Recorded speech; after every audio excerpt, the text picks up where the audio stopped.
Kai couldn't even imagine that after the tower fell, he would have to go back several years. At that moment, no one could utter the words that they had lost. Many wanted to put an end to it because it was all over. However, Wind, the heavenly rebel, was sure that nothing was over yet. At that moment, everything in the area was dying, but Wind insisted that he would not die. Hercules told him that no matter how immortal he was, he could not behave like that before an external god. He also said that this place will be discovered soon.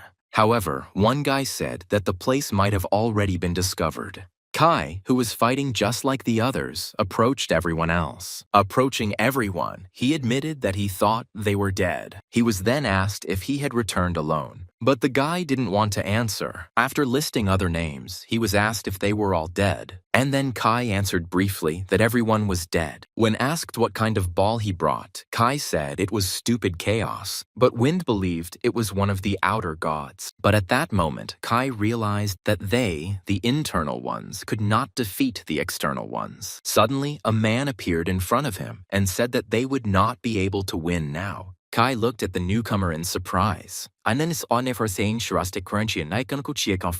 Then Kronos told him to return to the old world line and start over. Kronos immediately said that he might not be in that world, so Kai did not need to waste time looking for him. Kai was stunned by what he had just been told. He closed his eyes and thought about it, but he immediately said that he would prefer to end everything here. When he was told that this was the last chance, the boy asked who would go back in time. And then Kai saw that everyone was looking at him. However, our hero was not surprised by this. When asked why they didn't choose Wind, the guy replied that Kai was the last one to arrive at the tower. But despite this, Kai quickly adapted to the tower and was on par with those who had divine right and life. Hercules said that the tower could only be changed by rising from the bottom, so they chose Kai. Someone told the guy that their relationship in the past would not be the same as now, and Kai must make himself known. Wind joked that Kai should punch those who don't recognize him. Then Nick told everyone that they had all spoken well. At that moment, Kai thought of them as people who never listened to other people. Having used the thing given by Kronos, the guy promised that he would try. The next moment, at first, Kai did not understand what had happened. Then he thought that the light body, good physical condition, and mana had all disappeared. He realized that it wasn't his body itself that had been sent back to the past. Time had been turned back. Realizing he would have to start over, Kai wanted to know how far back in time he had gone. But at that very moment, some guy hit him. The blonde chuckled and asked if Kai was holding up. Looking at him, Kai at first did not understand what was happening. Looking at the guy's uniform, Kai remembered that this was the university he had attended before, but that was a long time ago. He didn't remember the name of the guy who decided to take it out on him.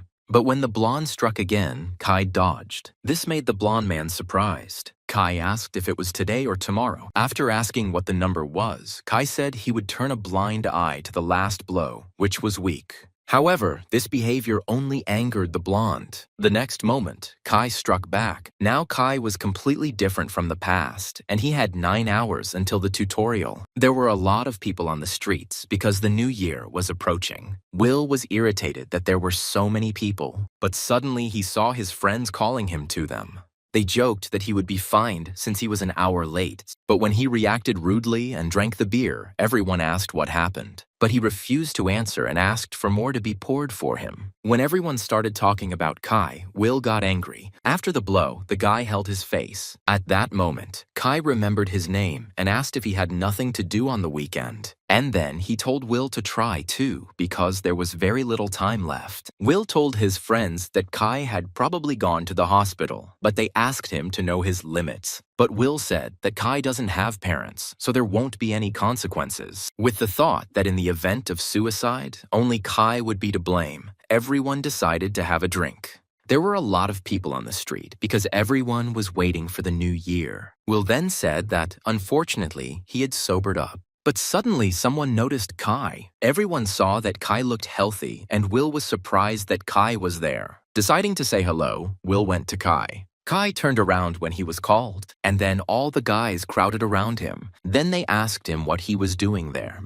At that moment, they were all standing in the middle of the street with a lot of people. Kai silently looked at his watch. Having said that it was almost 12 o'clock, Kai told them to enjoy the last minutes because hell would begin next. But Will asked Kai what kind of nonsense he had been talking about lately. Suddenly, horror appeared on his face. Seeing the weapon, everyone thought Kai had gone crazy. Then they asked Will how many times he had beaten the guy to bring him to this point, and they demanded that he apologize to him. At that moment, everyone was trying to stop Kai in fear. Kai believed that there were the most people here, and this place was suitable. Taking out his weapon, he kicked the suitcase. Kai knew that now it was all about to start. Suddenly, a bright pink color appeared, and pink pillars of light appeared throughout the area. Kai calmly said that time was up. Then Will looked at the guy with fear. First, you need to survive a wave of zombies, which will be eliminated in 30 minutes. Soon there were a lot of zombies around. Kai immediately realized that the number of zombies depended on the difficulty of the tutorial. The more people in the area, the more monsters. In this area, the density of people was extremely high relative to the area of the streets, which meant that wherever they went, there would be zombies. This meant that there would soon be rivers of blood on the streets, and people were given basic weapons. However, Kai believed that this could not even be called a weapon. Throwing away the knife, Kai thought that earlier this would have been enough for him to survive. But the current Kai used new methods. He poured water on his blade. And now I was ready to begin. At that moment, he rushed forward and killed the first zombie. For his first kill, he was given 100 points and his level rose, causing him to feel his body becoming lighter again. He continued killing monsters and leveling up. Kai dealt with them with ease. Then people thought that zombies weren't that strong and they should try too. So they rushed at the zombies. The first man struck hard. However, the axe got stuck in the monster's body. Then he froze in surprise and bewilderment, and the zombie pounced on him. Kai knew that this was impossible with ordinary forces. Zombies are slow and weak, but they do not know pain, which makes them tenacious, and their bite is deadly poisonous. There were those who were able to rise to the high floors, but it was not easy. Suddenly, Kai's blade also got stuck in the flesh. Having kicked the monster, he thought that the effect had already worn off. Kai knew the zombie's weak spot, so he poured water on the blade again. One man said that in the first tutorial, he was able to figure out something incredible. He found out the zombie's weak spot. It was salt. And now Kai took advantage of this. The guy was surprised when he was given 3 free stat points for killing 100 zombies in 10 minutes. Then Kai found out that these points were obtained in the tutorial, but he decided to save the points for later. He wanted to find a suitable place to hunt zombies. And suddenly, he found it. Meanwhile, Will was also fighting. However, his knife got stuck in the zombie's head. He was angry that Kai could kill zombies easily, but Will couldn't do the same. But suddenly the zombie reached out to the guy. With his mouth open, he reached out to the man. But Will kicked him. There were a lot of zombies around when his friends approached Will. They said that the zombies were only getting bigger and that with Kai, they could survive. But Will wasn't happy about the guy's mention. It irritated him that Will didn't know where Kai had gone. But suddenly he turned around sharply. It turns out he was attacked by a zombie. At that moment, Will's weapon broke, and the zombie reached out to the guy. Covering himself with his hands, Will thought he was finished. But suddenly, the monsters stopped attacking, and something fell on top. It was salt. At that moment, Kai scattered salt while running across the rooftops. Because of this, his level rose quickly. After seeing the results of the tutorial, Kai thought that many people had died. Thanks to the notifications, of which there were many, Kai learned that he had killed more than 1,000 monsters. The next tutorial was about to start, and Kai thought there had been no peace for a moment. Suddenly, he heard a voice. Almost immediately, Kai recognized the 6, who said that there was an announcement due to the fact that there was a player who had quickly risen in level. Having mentioned the use of glasses, people were outraged that they did not want to return them home. Points could be spent in the store, exchanging them for items. They could also be used as currency. Kai knew that with a lot of points, one could even become a god, and the store played an important role. He knew that now the fight for level and points began. When the warning ended, a new struggle was about to begin. It was necessary to reach the safe zone, and every 3 hours, they gave 100 points. In each area, a safe zone was created that people needed to reach. Will didn't understand what was happening, but his friends called him to come along. At that moment, they lost one of their friends and assumed that he was dead. But they were more interested in Kai and whether he was still alive. While everyone was discussing how Kai seemed to have a predisposition for using a knife, Will noticed him. He immediately headed towards the guy, and coming up, he grabbed him by the shoulder. Will said that Kai was going the wrong way. The boy promised to take care of Kai if he went with them, but he knew that Kai was safest. But Kai answered briefly that he knew that he needed to go into the circle, and he immediately said that he needed to go somewhere. Finally, he told Will to sit in the safe zone if he wanted to survive, and it was also worth doing without arrogance. This made Will angry. He thought that it wouldn't be safer with Kai, but Will was surprised when his comrades couldn't get through. Then he looked up. Everyone saw the limit of 2,000 people per zone. The next moment, someone attacked from underground. Will heard people screaming. Worms emerged from under the ground and ate everyone, but Kai was fighting them at that moment. Hearing the screams of people again, he remained calm. For the first kill of the monster, he was again given extra points. Kai knew that the worms were not visible because they attacked from underground. So he focused on other feelings. Standing in place, he heard a noise coming from underground, and suddenly the ground beneath his feet broke. At that moment, he reacted and attacked. With just one blow, Kai was able to kill the worm.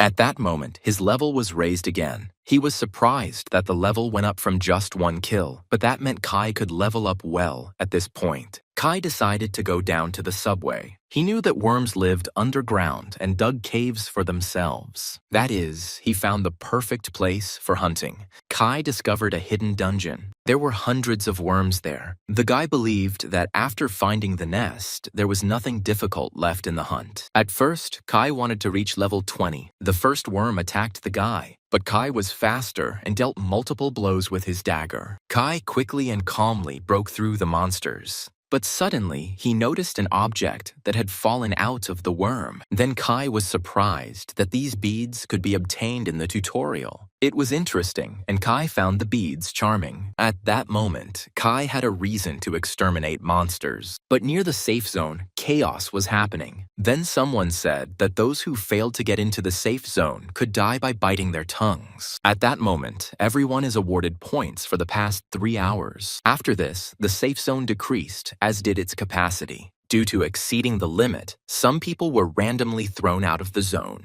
In this way, many were pulled out. Many of them immediately fell into the jaws of worms. In fear, the survivors began to run towards the center of the zone. Many pushed, wanting to get ahead. Then chaos reigned in the safe zone. But suddenly Will told everyone to be quiet. Everyone turned to look at him in surprise, and he said that they would decide who would die in his place. The guy thought that this was the only way he could get out of here. Will could survive by killing someone, so he chose his victim. Will decided to kill the old man. Kai continued to kill worms. He was able to maneuver easily and deliver precise strikes on targets. At that moment, Kai destroyed all the worms from the lair, and he put the beads in his backpack. Then his level rose, and mana was revealed to him. Kai thought it had taken 3 hours, and he was exhausted, although his body was getting lighter from the increase in level. Kai was given 3 random points and 1 free point as a reward for the hunt, but he thought it was still a good reward. Then he decided to use the free points. Kai decided to increase his mana, which would become the basis for his powers in the future. As he left, Kai thought that many who had received the tower's blessing had 12 mana points, but Kai had 18.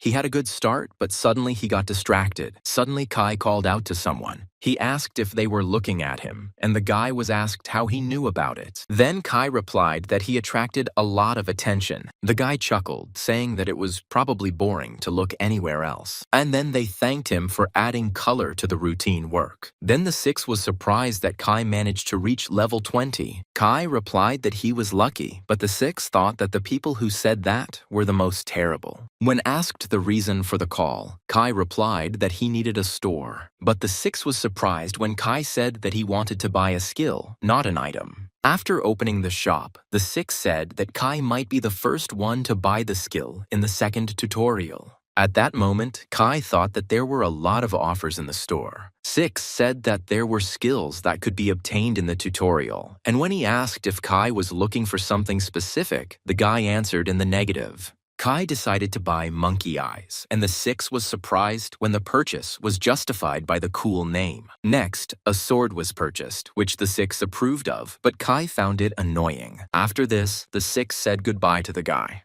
And great hopes were placed on Kai. He realized that he would be looked after as an object of special care. Kai thought that he had arrived here legally and had nothing to worry about, but he didn't know if they could find out about his return. The clock was created by Kronos, Mimir, and Odin, and for using the clock, Kronos' existence was erased, and the sixes were ordinary examiners and could not find a clue to come to the return. Kai's new skill, when activated, increased his field of view and enhanced his five senses. And even if someone found out about his return, Kai did not change his goal. As he walked forward, Kai thought that the real value of the eyes lay elsewhere. At that time, some worms ate people. Noticing the guy, they became wary. Using the new sword, Kai wanted to deal with the worms in the remaining half hour. Looking far ahead, Kai, as expected, came to the right place. Before Kai was the boss of the second tutorial. This was moders. And for Kai's minds, invited enough to wear malters at resistis nahir and each of Bibles for wisher mice. Soon, Kai dealt with the regular worms and was about to kill the boss. Kai thought that the boss didn't look like those monsters that ate people. The mother of worms had a strong attachment to her children, and an equally strong lack of brains, according to Kai. Having reached the guy, she tried to eat him. However, Kai jumped into the air, and then he was going to kill her instantly. Then he stabbed her in the head. With his other hand, Kai took hold of the axe, and he struck several blows along the body. The worm growled loudly in pain, and then Kai asked what they would do now. The choice fell on overturning his body, but Kai raised his axe and said that it was a bad choice. Then he launched several more attacks. However, he understood that this was not enough. Although at that moment the worm's entire body was covered in cuts. But this was not enough for Kai, and he continued to attack. Eventually, he reached the worm's head. Then the worm tried to eat the guy again. But finally, Kai thanked her for coming first. After that, he dealt the fatal blow. At that moment, some people asked for the bullying to stop, but Will immediately shut those up. He told the guy that there was a limit to follow, and everyone agreed to choose the person to die. When Will was told that he had decided everything himself, he objected that they were the only ones who disagreed. Will forbade many from entering the safe zone, promising that he would kill them himself. At that moment, there were only 30 seconds left until the end. The worms have already set their sights on the people who have left the safe zone. But suddenly, Will was surprised. It turned out that time froze at 3 seconds. Next, he saw a notification that the safe zone would not shrink. To the Six's admiration for the victory, Kai said that he tried his best. Six offered treatment, but Kai refused if it was as a reward. Six was amazed that a normal person had gotten this far in the tutorial, and Kai said that he was making noise. 30 minutes ago, Kai killed the mother worm, who appeared later than he expected. The mother of worms supported the ecosystem of the second tutorial, and the reward for killing her was not determined. When Kai asked about the reward, the Six admired that the guy understood the structure of this world, but Kai replied that it was strange not to know about it if he got so far. Six replied that there were no more who didn't know, but Kai still insisted on a reward. Then the Six finally agreed to issue the reward. He offered the guy to choose one of 3. Kai could proceed to the 5th tutorial and receive information and a reward for clearing the 3rd and 4th tutorials. Kai was a little angry that they just wanted to send him to the 5th tutorial as quickly as possible. The second reward to choose from was glasses, but Kai was interested in the latter. The third reward was a connection with Olympus. Kai was surprised, and the Six said that the tutorial is the starting point of this world. He was told that the tower contained many authorities and beings possessing powers equal to those of the divine. Kai could be recommended to Olympus, which was one of the authorities in the tower, and if he got their support, Kai could be safe. But Kai did not realize that Olympus had great power in the tower. But Kai chose the second. But the six said that Kai had not yet used the glasses, so he was given a second chance. Six tried to say that he needed to choose more carefully, but the guy didn't know anything about Olympus. Kai demanded that he do what he was told, since he had not coordinated this with the other sixes or the distributors. Then the six was afraid that Kai knew so much. But in the end, Kai thanked him because he understood what else he needed to do here. Kai then demanded a meeting with the distributor. Kai understood that the tutorial had to be separated from the tower, and he wouldn't get involved with Olympus, at least for the sake of a future goal. Suddenly, a glow appeared in front of him. When the distributor appeared, Kai introduced himself. The distributor asked if Kai had killed 1,000 dead in the first tutorial. The man said that he had already heard about the guy. Six was tense from their conversation, and in front of Kai stood the tutorial director. The man asked how Kai knew about his existence and the method of summoning. Kai replied that the first rule of the tutorial is that the participant must find out the information on his own without the tower's intervention. Kai said that he found out everything on his own, and the man himself could see whether the guy was lying or not. Kai's answer satisfied the man. Afterwards, Kai said that the interference was on their part.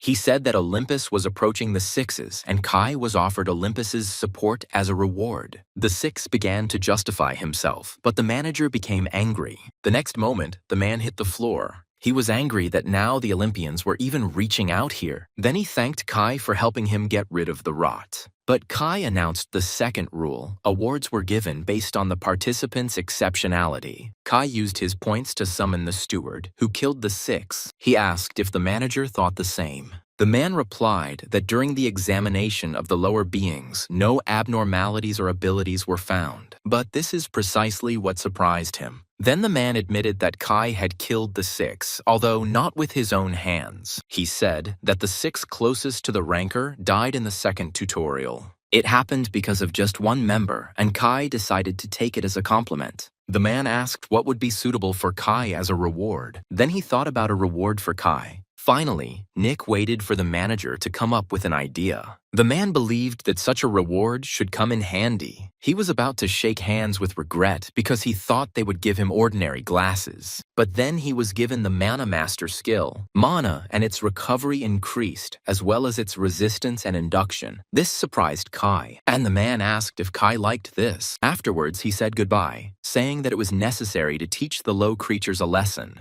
The manager promised to see me when the third tutorial was over. After that, he left, leaving Kai alone. Kai was surprised that he was given such a skill in the tutorial. His skill was at 0, but he already had the skill to manage mana. Mana was the force that controlled everything in the tower. Mana concentration is the art of mana management of immense complexity. Seeing this skill, Kai was amazed. Mana was accumulating near his hands. And then, Kai used a new ability. He decided that the ability was still unstable, but not bad. But Kai understood that this was not enough, because he needed to do more than just regain his power before time was rewinded. He needed to get as high as possible, was into suns. Kai had to become stronger to destroy the seemingly all-powerful outer gods. Meanwhile, the situation between people only became more tense. People tried to fight for their lives to avoid being driven out, but they grabbed him, saying that he was behaving in a stuffy manner. Will reminded him that he had asked for the next supply party to be assembled. He asked not to be upset because now many who could have died could survive. He demanded to move, but everyone looked into the distance.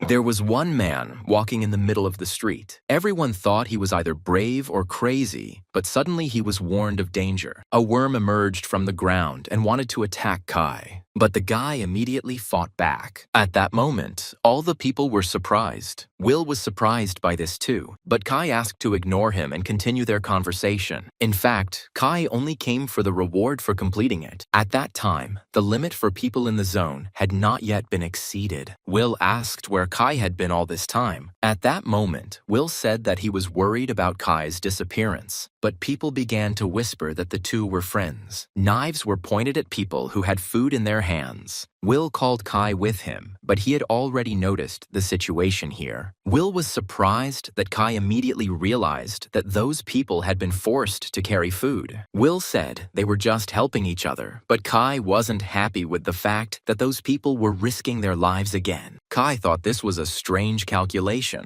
but then Will demanded to be heard. He told Kai that he had to become a coward to survive here. He said that in this world, there were no more moral standards and laws, and one had to become a cruel egoist. Will asked if Kai hadn't adjusted yet, but Kai only grinned at this. Then the second tutorial ended and people were given points and equipment, and Kai told Will to do it if that was his way of survival. He didn't want to participate in it or give advice. However, Kai warned against crossing the line. But Will didn't understand the meaning of his words, and he thought that Kai was bluffing. The third tutorial began, requiring players to collect 50 entities. 3 days were given for this, and after this time, the area would be destroyed. And in 70 hours, the gates were supposed to be activated. Everyone was surprised that there was no end to the monsters, but they understood that the safe zone was calm. Will was surprised that he had to kill monsters and collect essences. However, he believed that it was not necessarily he who should collect the entities. Meanwhile, Kai already had more than 100 entities, and the number of monsters in the area only increased. Kai wondered if he could raise more than 1,000. He then used his mana control skill and prepared for battle. Kai successfully collected the essences, but it was not enough for him.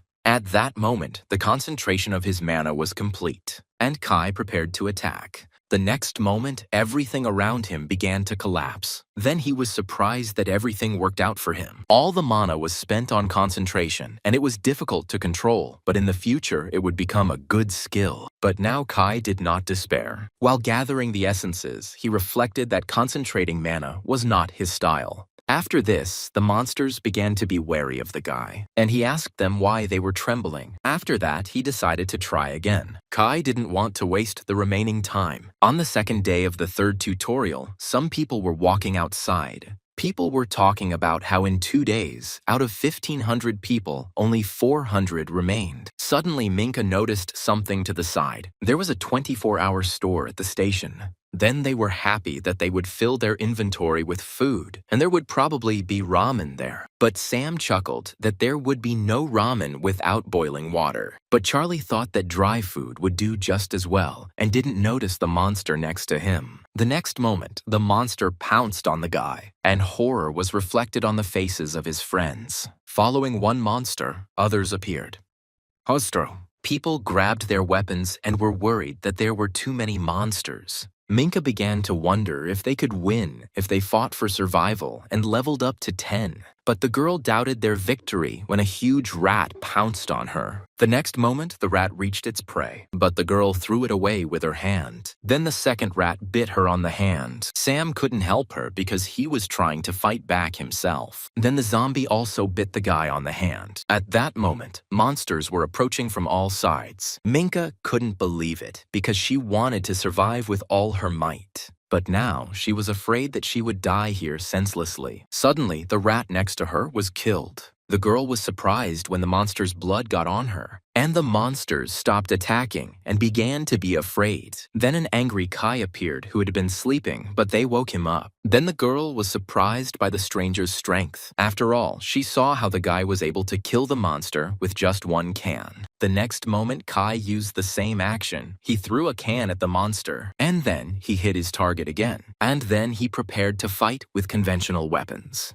Making a dash, the guy killed several monsters, one after another, and he kicked the spider with all his might. The spider was mortally wounded and was the last monster at that time. Afterwards, Kai straightened up and looked at the strangers. After a short silence, they thanked Kai for saving them. But the next moment, Sam fell to the floor. Then Kai gave them some medicine and asked how much stamina they had, and Sam replied that he had about 17 points of stamina. But he became scared when he heard that he wouldn't die from the bite, but there was a chance that he wouldn't be able to use his hand. In a panic, they hastily tried to use the medicine. Kai was thinking at that moment that he had slept for about 6 hours, but he would have liked more. In fact, he went to bed for the first time in 3 days and was very tired. In order to rest, he even bought a powder that hid the smell from monsters. But Kai didn't expect other obstacles to arise. Kai decided to leave, and Minka asked if he hunted here all the time. Minka said that more dangerous monsters could be found here than on the surface. But Kai replied that he was not here all the time and that there was a cafe and a place to relax. He added that he had other hunting grounds. Afterwards, he led them to a 2-story dungeon, which really did look like a hunting ground. When Kai asked why they came to such a dangerous place, the girl replied that Kai did not know what was happening on the surface because he was always below. It turned out that up there, everyone was killing each other because of the battle for the entities, and there was complete chaos. Kai assumed they were under attack, so they went down, and he was right. But Kai noticed that they almost died below. Sam wanted to say that they survived thanks to Kai, but suddenly they heard a roar. Sam and Minka tensed, wondering what that sound was. But Kai asked them if there was a guarantee that he would not kill them and take the essences. At that moment, they realized that they hadn't asked such a question because Kai had already saved them. But Kai was much more dangerous than monsters or people because of his strength. When Kai was told that he had to collect enough essences, the boy asked what if he could collect as many as possible. Kai said that even if he doesn't kill them, someone else will. But Minka thought it was strange that Kai would say something like that if he wanted to harm them. Then she asked what Kai wanted from them. After that, Kai chuckled a little. He had a proposal for Sam and Minka, and if they did well, then the entities could be divided. Naturally, Kai's idea included monsters. The huge monster was soon chasing after Sam, who was already doubting whether this was a good offer. Before this, Kai asked the guy if he had hurt his leg. Sam's legs were fine, and that satisfied Kai. After all Sam had to do was run. So soon, Sam was running from the monster, screaming for help. At the right moment, Kai attacked the huge snake, and he attacked her in the open mouth. Immediately after, he headed towards another huge monster, and then he cut him several times. Kai's attack was so powerful that the monster immediately split into pieces. At that moment, Sam was surprised by the speed of Kai's attack. The guy wondered how many entities Kai could have collected if he killed so quickly. And because of the high level of the monster, several essences dropped. While collecting the entities, Will thought that in 2 hours they had collected 50 entities. At that moment, Kai also decided to take several entities for himself. The guy was also covered in the monster's blood. Looking at Kai, Will thought he was a bird of a different feather. When Kai asked how many entities there were, Will was confused. Will said there were 6 in total, and Kai said there was one thing, Will's, and he had to take care of it. As he handed over the essences, Will thought that the speed at which the monsters were arriving was not keeping up with the speed of the hunt, and Will did not understand why Kai needed so many essences. Afterwards, Will noticed that Minka was late, but Kai replied that she would get there slowly. Suddenly, Kai was asked what his level was. Will said that with such a speed of hunting, the level must be serious, and Kai replied that gradually it stops increasing. But Will was afraid that Kai's level was now hardly rising. Kai said that level and stats are personal information that should not be asked or answered. Will noted that Kai had recently asked him about stamina, but Kai had wondered if it would be better to let his arm rot. Finally, Kai advised hunting monsters occasionally to level up. At that moment, Minka finally appeared, leading a bunch of monsters. Will was afraid that they hadn't had time to really rest, and Kai immediately rushed to attack. Soon, Sam also began to participate in the fight. Having killed the monster, he was surprised that he had managed to do it. Minka asked if Sam had leveled up like she had. They soon dealt with the monsters and met with Kai. Will asked if they could take the essences for themselves, and Kai didn't mind since they managed to kill the monsters themselves. After giving Minka the essence, Kai said that they now had 50 of them each. Minka said that she had 20 before and she didn't expect to collect the required amount so quickly. Kai also thanked them for their help in the hunt. At that moment, there were just under 3 hours left until the end. The gate was supposed to activate soon, so Kai told them to get up, and Sam and Minka were happy about this. When Minka asked if it was still chaos, Sam replied that it wasn't going to get any better. The guy said the people outside were annoying. When the gates began to turn scarlet, people realized that they would soon open. But then everyone hid knives behind their backs and chatted as if nothing was happening. Everyone thought it was easier to kill a person and take away the essences. People's thinking was the same. One man wanted to quickly take the essences from someone when the gates opened. But suddenly he was asked if the leader of that side had looked at them. It turned out that Will was walking in their direction. This made them scared. Will said they hadn't seen each other for a long time, but they told him they weren't on the same page as each other. Grinning at their pride, Will said they knew what was coming. Will said that when the gates open, it will rain blood. Then everyone realized that Will had created the gang for this moment. He was asked how much he was missing, but Will replied that they had more mouths to feed. The man was surprised when he heard that they needed 700. This was an absurd demand, because even if they combined their essences, they would only have 300. Will asked to give at least 400, and then they would retreat. However, this only escalated the conflict. If you refuse Will's offer, a massacre will begin because 20 people cannot cope with 50. While they were pondering what to do, someone broke through the crowd. Suddenly, the man was surprised. Everyone saw Kai carrying something in a box. When Will asked where he had been, Kai replied that he obviously had things to do.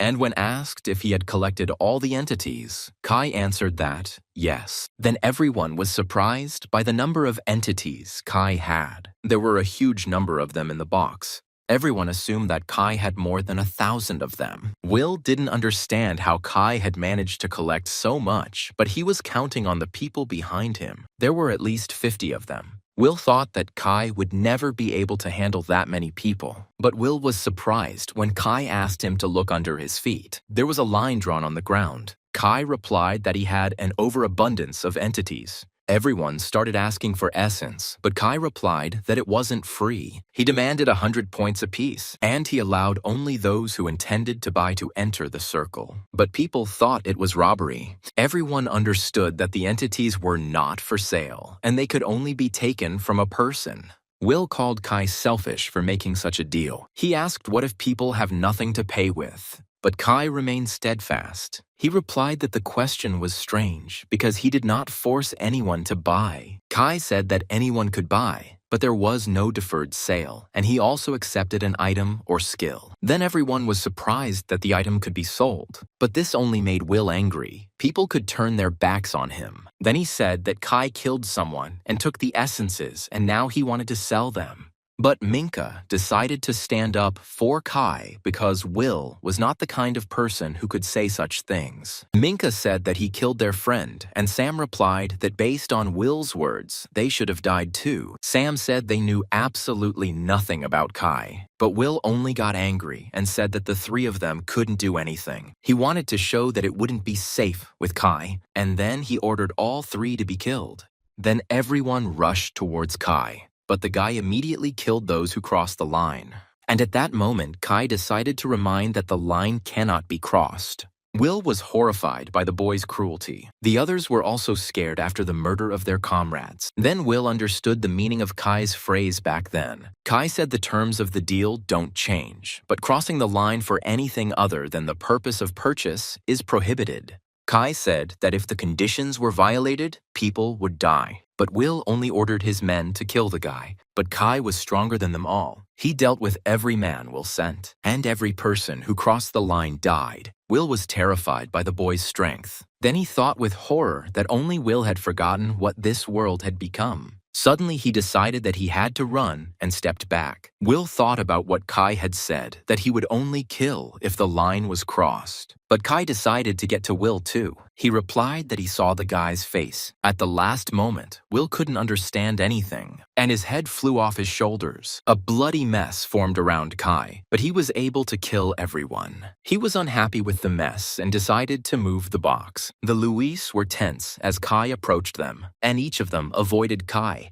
The man was horrified by the brutal murder of the boy because his personal power triumphed over the collective. He thought that he had already adapted to this world, but when he saw Kai, he realized that he was wrong. At that moment, he decided to buy the essence from Kai. When asked where he would get the points, the man replied that the weapon could be sold for 500 points. The man said that the guy obtained all the entities through his own hunting. After all, it was clear that Kai could not become so strong by killing a couple of monsters, and he did not take the essences of the killed people. This proved that he had not stolen the essence and would stick to a fair deal. Noticing someone approaching, Kai turned around. Approaching Kai, the man extended his hand. He asked the guy for 7 pieces. The laws and rules of the world were created by people like Kai. Then everyone decided that they could simply buy the entities and move on to the next stage. While everyone was deciding on the purchase, the first man walked through the portal. At that moment, everyone suddenly went to Kai. Also, everyone wanted to sell their damaged weapons. However, the sixes refused to pay a large sum for the weapon. Some sold skills for points.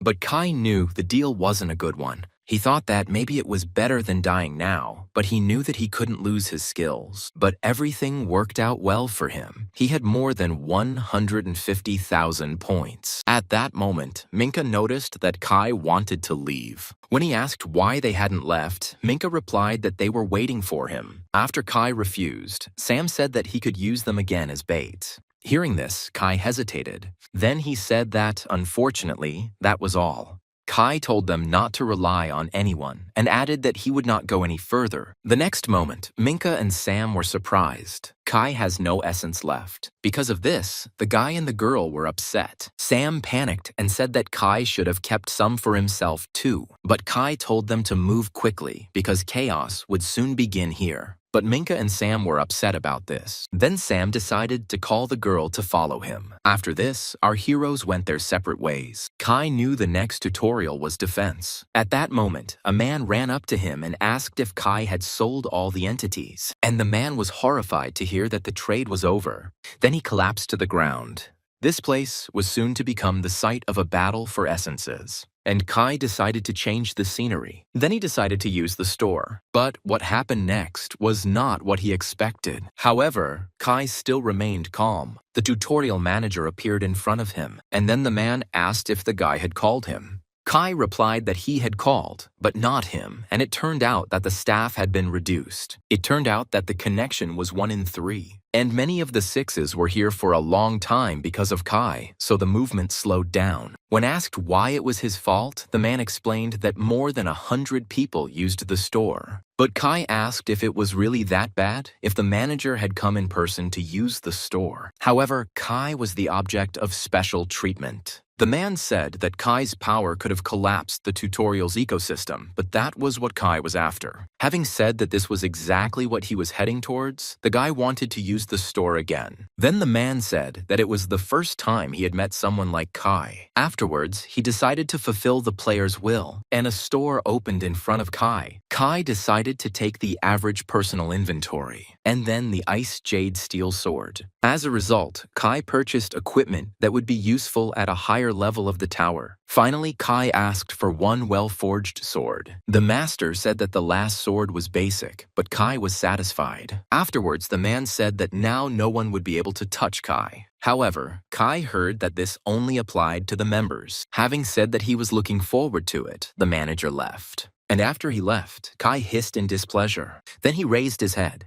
The zone began to collapse, and Kai saw the sky, which he had not seen for a very long time. Kai was safe because his clothes were resistant to magic and fire. Kai first decided to protect his body from the heating air. Suddenly, Kai heard someone screaming. Moving in that direction, he assumed that there were 3 people left, and Kai was right. But seeing the guy, the man asked why he was here. He was very surprised that Kai did not go further. At that moment, the earth began to collapse, and then the area in front of Kai was covered in fire, and people's screams were heard. Burning alive, they asked for help. At that moment, Kai became wary, and all the streets started to burn. Skeletons emerged from the ground, and fire also emanated from them. These were low-level demons called skulls. Taking the equipment, Kai thought that there were too many monsters. However, they were not Kai's opponents. He needed the one who made this event called Destruction. The conversation was about the lesser demon Surtra. Kai took aim at this demon, and he behaved calmly in front of the enemy. Kai recalled that during Ragnarok his size was the size of a mountain, but now Surtra was the size of a large house. At that moment, Surtra was glad that another world would be swallowed by the tower. But Kai decided to interrupt the demon's speech, saying that he was talking too much for a child who was 176th in a row. But Kai reminded the demon of another guy. Surprised that Kai had the same eyes, Surtra leaned towards him. Having created a throne for himself, Surtra asked if Kai could also get out of this place. Afterwards, Kai began to fight monsters. With one swing of his sword, he split their skulls. However, this caused an explosion. Surtra was surprised by the boy's strength. He noticed that the guy was wearing unusual clothes and asked if Kai wanted to fight back. The guy chuckled and said it was a smart investment. However, Kai said that he didn't want to fight back. He wanted to hunt. Well, Surtra said that Kai would repeat the cheeky words when he got to him. Kai replied rudely that he already realized that Surtra had a heavy backside to lift, and Kai also thought that there were too many words. After that, he rushed into attack. By killing strong monsters, Kai's level rose again. However, the guy was constantly faced with explosions, and the whole street was even more engulfed in flames. Because of this, Kai's shield began to break a little, but Kai continued to fight. At some point, increasing your level also gave you stats. Kai then thought that he was wearing special clothing, but he felt stuffy after absorbing the heat for 2 hours. The force of the skull explosions was small, but Kai couldn't dodge them, so he took them with his whole body. But Kai didn't want to use mana concentration because it was expensive and not suitable for a long fight. Realizing it was time to finish, Kai told Surtra to come down. Then Kai heard from Surtra that the things were incredible and it was unclear how Kai got them in the tutorial. Then he went down to Kai. Kai replied that Surtra was causing chaos on the territory of the tutorial and had no conscience. Surtra replied that he had exterminated those who had no right, but he believed that Kai could rise high in the tower. When asked why Kai was here, the guy again answered that he was hunting. Surtra asked if Kai would really kill him, and he decided to fight back against the guy. Then Kai had to defend himself. Knowing that his body had absorbed enough heat, Kai thought he could handle it, and he was able to withstand the blow of the sword. But the method of obtaining the eyes was unusual, according to Kai's ally. And for their sake, Kai now needed to win. Surtra was calm at that moment.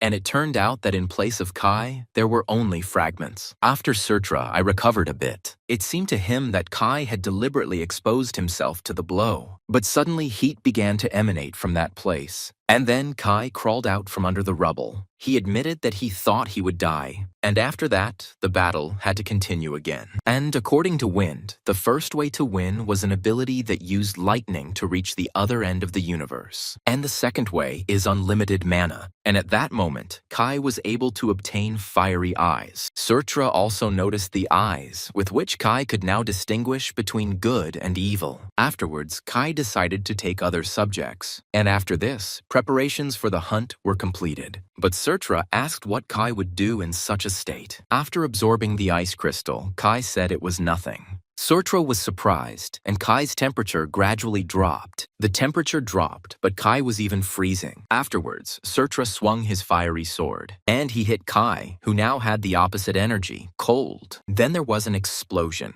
However, it was difficult for Kai to withstand this pressure. But Surtra was surprised by the boy's strength. And after that, Kai even managed to throw away the enemy's sword. Then he went on the offensive, and he attacked Surtra. This made the demon a little angry, and Kai decided that he should hit harder. However, Surtra was about to strike as well. Then Kai realized that he would have to dodge. And after Surt attacked Kai. However, the guy managed to defend himself from the blow, and immediately Kai began to absorb more ice crystals. And Surtra wanted to attack again. Knowing that Kai wouldn't be able to withstand the cold for long, he wanted to finish. And the next moment, he dodged the attack. While attacking, Kai decided that there was no longer any point in conserving mana. But Surtur was only angered by the boy's actions. At the same moment, Kai used mana concentration, and he struck Surtur. That blow almost took his head off. And then Kai decided to deliver the final blow. He climbed up to Surtur's neck. As Kai prepared to strike, Surtra asked how he dared to behave like that. Afterwards, Surtra began to emit more heat. Because of this, Kai began to get burns. But at such a moment, Kai had no intention of retreating. Determined to win, Kai readied his sword to strike. At the last moment, Surtra asked the guy to stop, but it was already too late, and the guy's sword was too damaged. However, at such a price, the destruction of the tutorial was defeated. Kai's level was raised, but he didn't believe that he had actually killed the demon. But he understood that this was only the beginning. He said with a grin that the road was quite bumpy. After some time, Kai woke up. When he stood up, he felt pain in his body. He decided that he hadn't slept much since the burns were still on his hands. Kai understood that it was no joke for his body that there was still cold in it. Kai thought he was going to die, but now he was in the intermediate stage to golden fiery eyes. But he decided to continue moving towards his goal and not waste time. He thought that after the flame disappeared, Surtur was not so scary. However, all byproducts of the demon's body are objects. Then Kai finally got what he was looking for. Before him was the heart of a giant. Kai wanted to absorb the heart immediately, but with his current body it would be difficult, since he had little stamina. Suddenly, Kai heard the manager. The man asked with displeasure if Kai had finished. When asked if the manager had come again, the man said that he was the one who should speak like that. And then he said that the level balance was lost, and he was scolded because of Kai. The man did not understand where the one who was causing so many problems came from. It turned out that the fourth tutorial was almost finished, and Kai asked how much time was left. But Kai said that 4 hours was enough for him.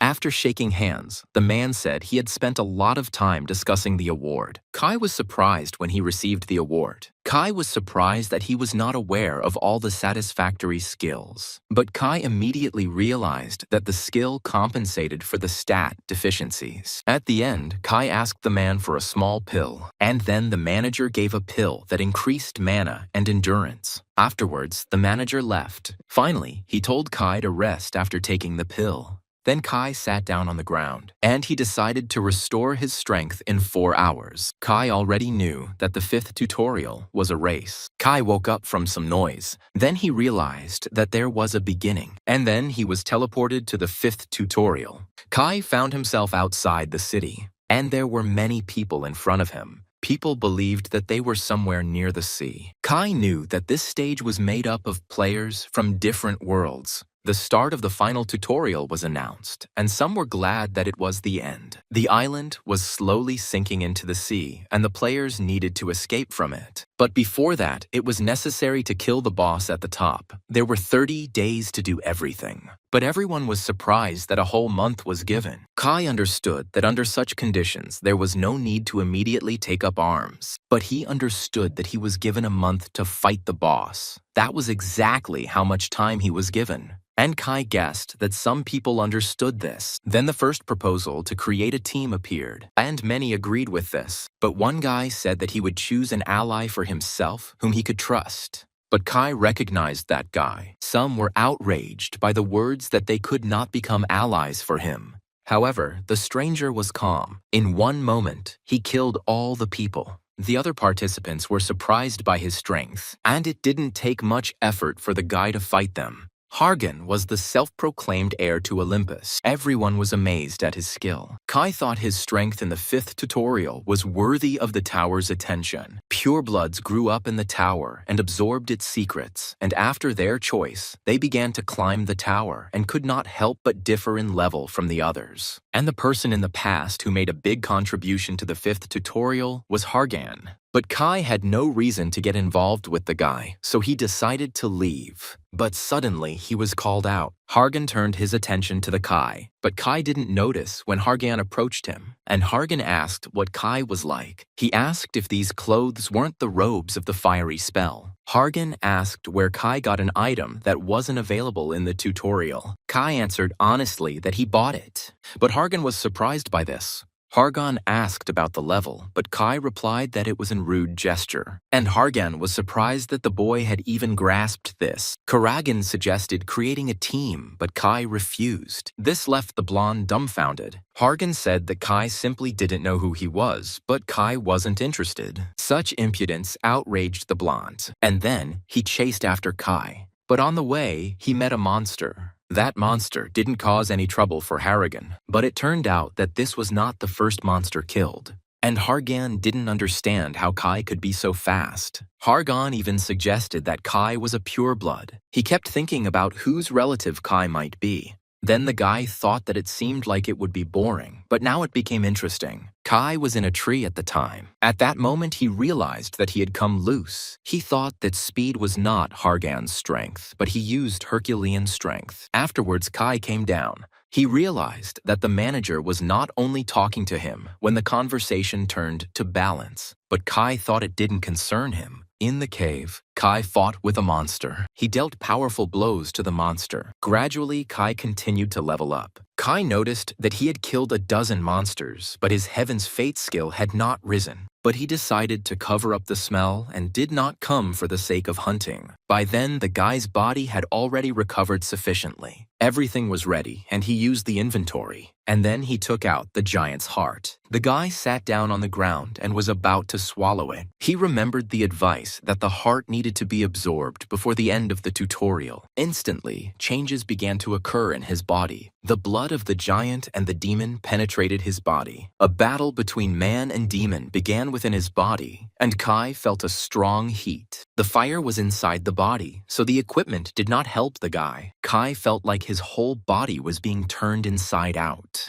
Kai could only endure the pain that he could not drown out. Hercules said that to absorb the heart, fiery eyes were needed, and if Kai could not get them, then the heart would also have to be given up. But Kai had one chance at this. At one point, his powers began to increase. He thought that little by little it should get better. When the conditions were met, Kai received a giant fire, but Kai didn't understand what it was because the necessary skill didn't appear. Then Kai's strength left him. Falling to the ground, Kai saw the time counter. He noticed that the first quarter of the day had passed. Everything swam before his eyes, and Kai wondered if he had done something wrong. However, even when the conditions were met, the skill did not appear. Kai wondered if he should calm down. Then a notice of satisfaction of the demands appeared, and the pure blood of the giant and the demon were absorbed. At that moment, Kai realized that he had succeeded. After receiving gigantization, Kai passed out.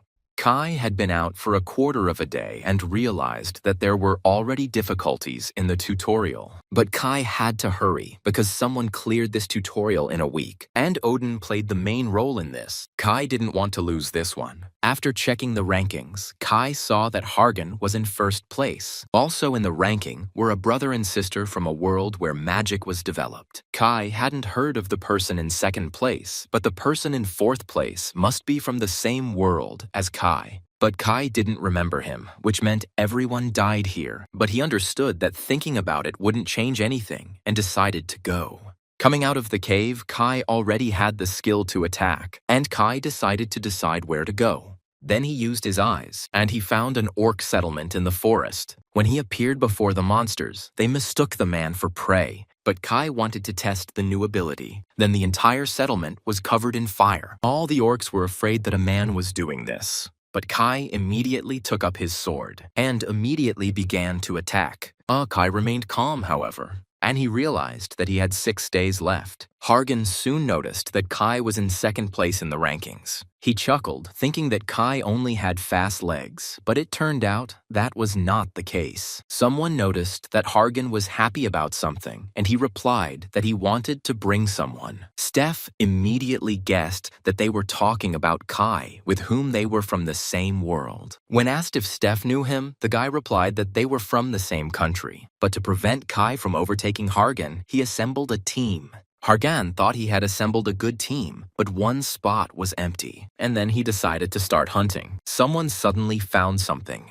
Paladinti immediately reported this to Hargan. Hargan praised the guy and decided to take a closer look at everything. Hargan asked everyone not to get caught in the attack, and then he prepared to strike. Then a lot of debris rose into the air. Steph asked if the place they were looking for was here, and then Hargan asked everyone to go inside. Everyone thought it looked like a cave. But Paladin wanted to look around first, and only then move. But Hargan noticed that something was wrong and did not move. He didn't understand why there was no message about the dungeon being discovered. He guessed that they were not the first ones here. Suddenly, everyone asked Harrigan to check the rank. And then Hargan saw that Kai was in first place. After that, he continued to kill monsters. Everyone realized that Hargan was angry. Elidor suggested that Hargan felt competitive, but someone said that at this rate, there would be no good hunting. Then Yolche decided to split the team. Hagen said there was a fork ahead and agreed to split up. Yolche, Steph, Elidor, Palin, Typhoon walked to the right, and Yolche agreed to command her squad. She said that they would see each other later. Soon, Yolche's squad began to fight. Everyone fought in different zones. Yolche managed to attack monsters with his eyes closed, and soon they sorted everything out. Everyone agreed that after 2 hours, the hunt began to get boring, but everyone was interested in the huge door. Steph said he'd seen things like these in his world, and usually there were bosses there. But Yolche said not to relax because they were not finished yet, and Steph agreed with this. But the next moment he felt something was wrong. When asked what was wrong, the guy started talking about the rating. And then there was a noise in the area. Everyone realized that the sound was coming from behind the door. Steph thought that the recent shock and the first place score were connected. Then they entered the boss's room, which was empty. Everyone saw that the cleanup was complete. Steph immediately understood what was going on. He saw Kai's glasses grow. Now, Kai was in first place with more than 10,000 points. No one suspected that Kai would clear the boss faster. Before that, he continued to kill monsters and dealt with the strongest. But Kai didn't like that the monsters were so tenacious. Kai tried to learn how to use skills and mana wisely. For clearing the boss, the guy received 3,000 points. Kai decided that he should mostly kill bosses. He didn't understand what effect the skill had, and he knew that he needed to increase the completion. Kai told those who arrived that they were a little late. Then everyone was surprised that Kai managed it alone. Hargan was recognized as the strongest, but Kai killed the boss single-handedly. Steph couldn't believe that such skills were possessed by a man he shared a world with. When Steph asked if Kai had companions, the guy replied that he was alone. Realizing that Kai was dangerous if he wasn't on their team, Steph offered to join them. Kai immediately recognized that same Steph, but he refrained from answering. Kai immediately guessed that it was Hargan's team, which had split up to hunt. And Kai realized that the stranger was Yolcho. Thinking that such a team was good, Kai was in no hurry to answer. And finally, he decided to give up. Steph wasn't surprised, and Yolcha asked if he was going to take down the other boss as well. She said that there would be no problems even if the boss was killed by the majority forces. The girl was getting at the point that the essence of this tutorial is teamwork. Kai listened to her, but was in no hurry to answer. He wanted to say something, but there was a crash. Elidor said she would contact the captain, but Steph replied that it would only make things noisier. The next moment, Hargan himself arrived, and in a rage he attacked Kai. As he approached, he swung. But Kai stopped the guy with his hand, and then he put Hargan head down. This made the entire Hargan team tense. And then Kai asked if they wanted to survive or become a ranker. But Yolche was tensed that Kai knew about the rankers. A ranker is a person who has been able to pass through all the floors and has the power to enjoy power, strength, or eternal life. Kai calmly replied that he was not interested in such a thing, but the girl was offended because for many, becoming a ranker is just a dream. She asked if Kai was going to become a top ranker, but he replied that he would rise above it. Kai admitted that he wanted to break through the ceiling of the tower. Everyone thought it was absurd, and then Hargan spoke again. He was indignant and said that the blow was painful. Kai replied that he thought Hargan was attacking him, but the blonde only wanted to grab him. Hargan fell silent when he heard the words that when a strong man is rushing at you, all you can do is get scared. After this, Hargan apologized, and his comrades were indignant that he was convinced by Kai's words. Afterwards, Hargan praised Kai's speech. The blonde said that Kai didn't know his father, but Kai didn't understand why he didn't know the king of Olympus, Zeus. Afterwards, Kai began to listen to disagreements within the team. But Hargan said that someday he would become stronger and be the king of Olympus. Everyone was surprised by the guy's speech. Kai thought that Hargan had great ambitions. Hargan offered to bet on who could kill the boss faster and said that Kai could create a team at his own discretion, but Hargan would only have 9 people. Kai thought this was amazing because Hargan was going to operate with a small team, and if they lost, Kai would join them. And if Kai wins, Hargan promised to treat him like an older brother. But Hargan only saw a smirk at this. Kai asked what was good about having such a younger brother. Kai said it was better to let Hargan provide assistance when needed. Hargan also promised to give up his item if needed, but Kai replied that they would sort it out later. And Hargan was glad that the bet was concluded. Hargan asked him not to disappear for a long time, and Kai thought that at every meeting they had, energy was pouring out of him. Returning to the team, Hargan asked everyone to hurry, but suddenly they heard that there was no point in counting seconds or acting in haste. It turned out that time had stopped. Hargan asked why this happened. Kai replied that Varaganda was not an island, but a sacred animal. And the monsters here were parasites that took the strength from the beast. Because of them, Varaganda wanted to dive underwater to kill the monsters. And Hargan realized that the main monster was like a parasite king. The blonde didn't understand whether he should trust Kai if he knew something that Olympus didn't know. And now Kai was saying that the time limit wasn't working.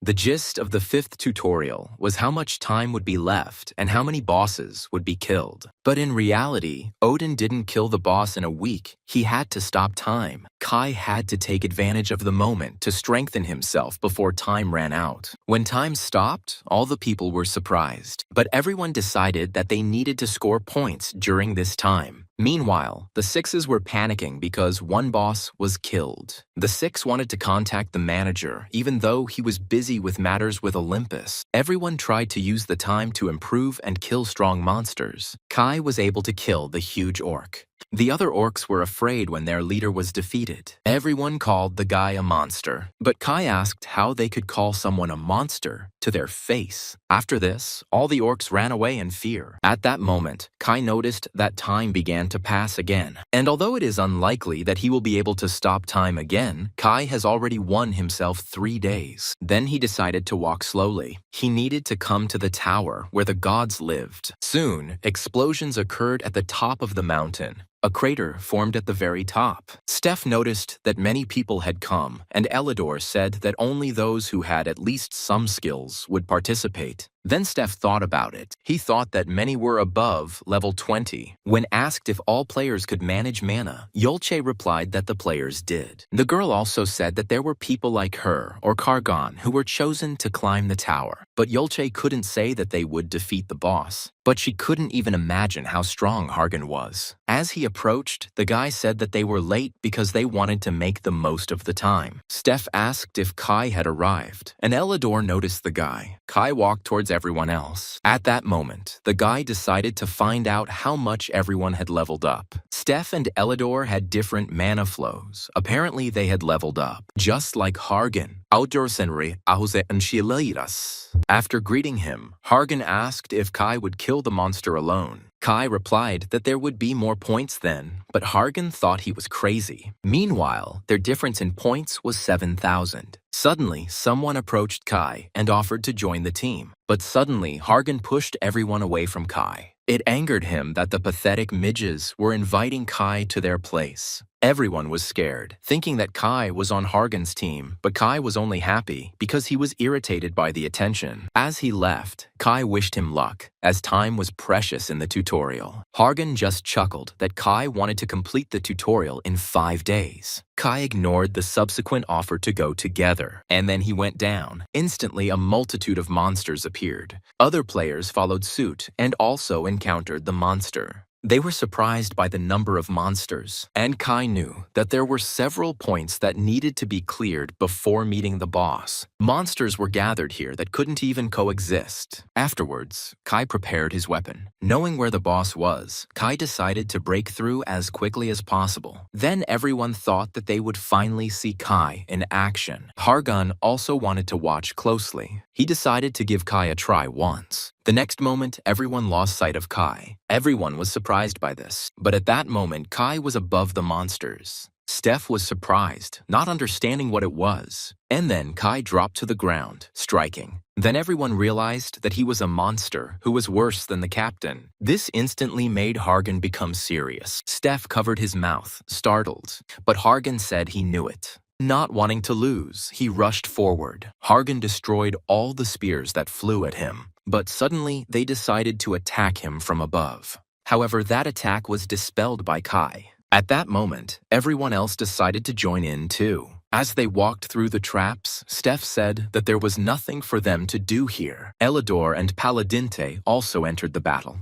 They told Steph to push through. Then Steph used his mana concentration skill and told everyone to duck. His attack was close to Kai. Kai noticed that the others didn't interfere, and thanks to their skills, they wouldn't die in what happened next. But Hargan ran to some door, and he looked at her thoughtfully. He thought that the picture before him was strange. When asked if this was a war, Kai replied that it was possible, since he himself had seen this picture for the first time. But Kai knew that the one he was looking for was behind the door. Then Hargan was indignant that Kai was leaving silently again, but Kai replied that he had wanted to be alone from the very beginning. Then the blonde said that they had already been together, and Kai would not lose anything because of it. But at that moment, he heard someone's roar. Everyone was scared and said that their bodies went numb from just screaming. Hargan guessed what kind of boss there would be and invited his people to enter. However, then he asked everyone to move away a little, and they saw a huge monster chained in chains. The monster looked like a reptile. It turned out that there was a chimera in front of them. Hargan said the tutorial was supposed to end after this boss,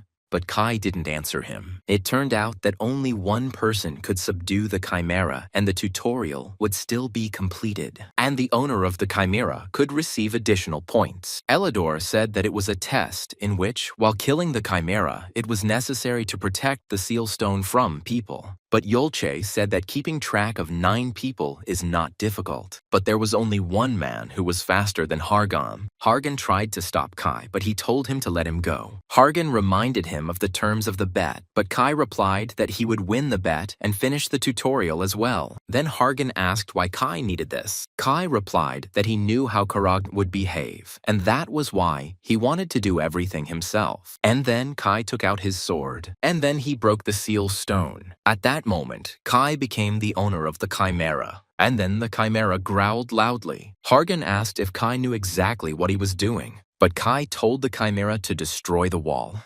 The chimera immediately began to carry out the order. Everyone was surprised by this. Kai then said that the chimera would not attack them while he controlled it. They had another enemy. Kai explained that the chimera was created by combining different monsters, but someone had to create it. Hargan didn't understand who the real boss was, and Kai said that it was everyone's choice to go with him or not. Afterwards, he moved forward with the chimera. In the end, Hargan decided to go after Kai. Because of this, they ended up in a strange cave. Many were horrified by what they saw, but Hargan didn't like that the passage was so long. But Kai knew that that room had not been announced in advance, and Kai knew exactly where the main boss was. Afterwards, he entered the room with the 4th boss. Kai asked if it was an afternoon nap, and that man was the creator of the chimera. Chimera tensed up when she saw her creator. Then the creator said that this was the first time that the chimera's right of trust had been used in this way. The man found this amusing. He also noticed that there was Zeus's blood next to Kai. Hargan was angered by the words that he was a half-breed. To Hargan's questions, Kai replied that it was the black magician, Child. Hargan was surprised that Child was an examiner on the 50th floor who used players for experiments. Kai reassured him that Child had shamefully lost to the player and had now almost lost his strength.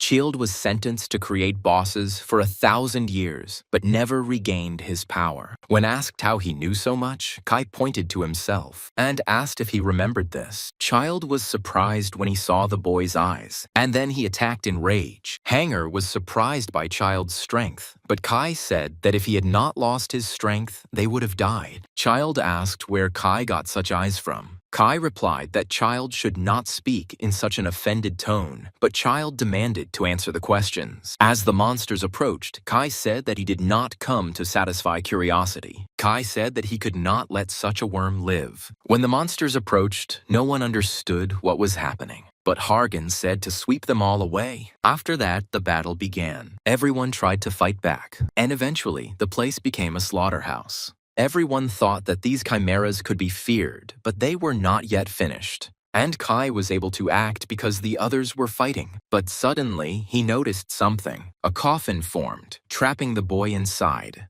Child said that the coffin was absolutely strong, and even the chimeras couldn't get out of it. Child didn't want to let Kai live or die, but suddenly the coffin cracked, and then it broke down completely. Kai's strength was insane. Child couldn't believe it when he saw the boy's hand. Looking at Kai, he thought that the guy was connected to Olympus. Hercules surpassed everyone in strength and punished evil while possessing boundless kindness towards the weak. This was the hero Kai revered most of all, and now he himself resembled Hercules. It was expected that the strength limit was only for one arm, but for now, that was enough for Kai. Child replied that he would listen to the answer after he tore off the guy's legs and arms. But Kai told him to shut up, and then he prepared to strike. However, Child used a triple reinforced coffin. This didn't stop the guy. Kai was able to break through the coffin. Child told Kai not to die yet because he wanted to hear a lot. He then launched a poisonous attack at Kai. Kai was told that if he couldn't control the gigantization, he should give up on killing Child since he was still dangerous.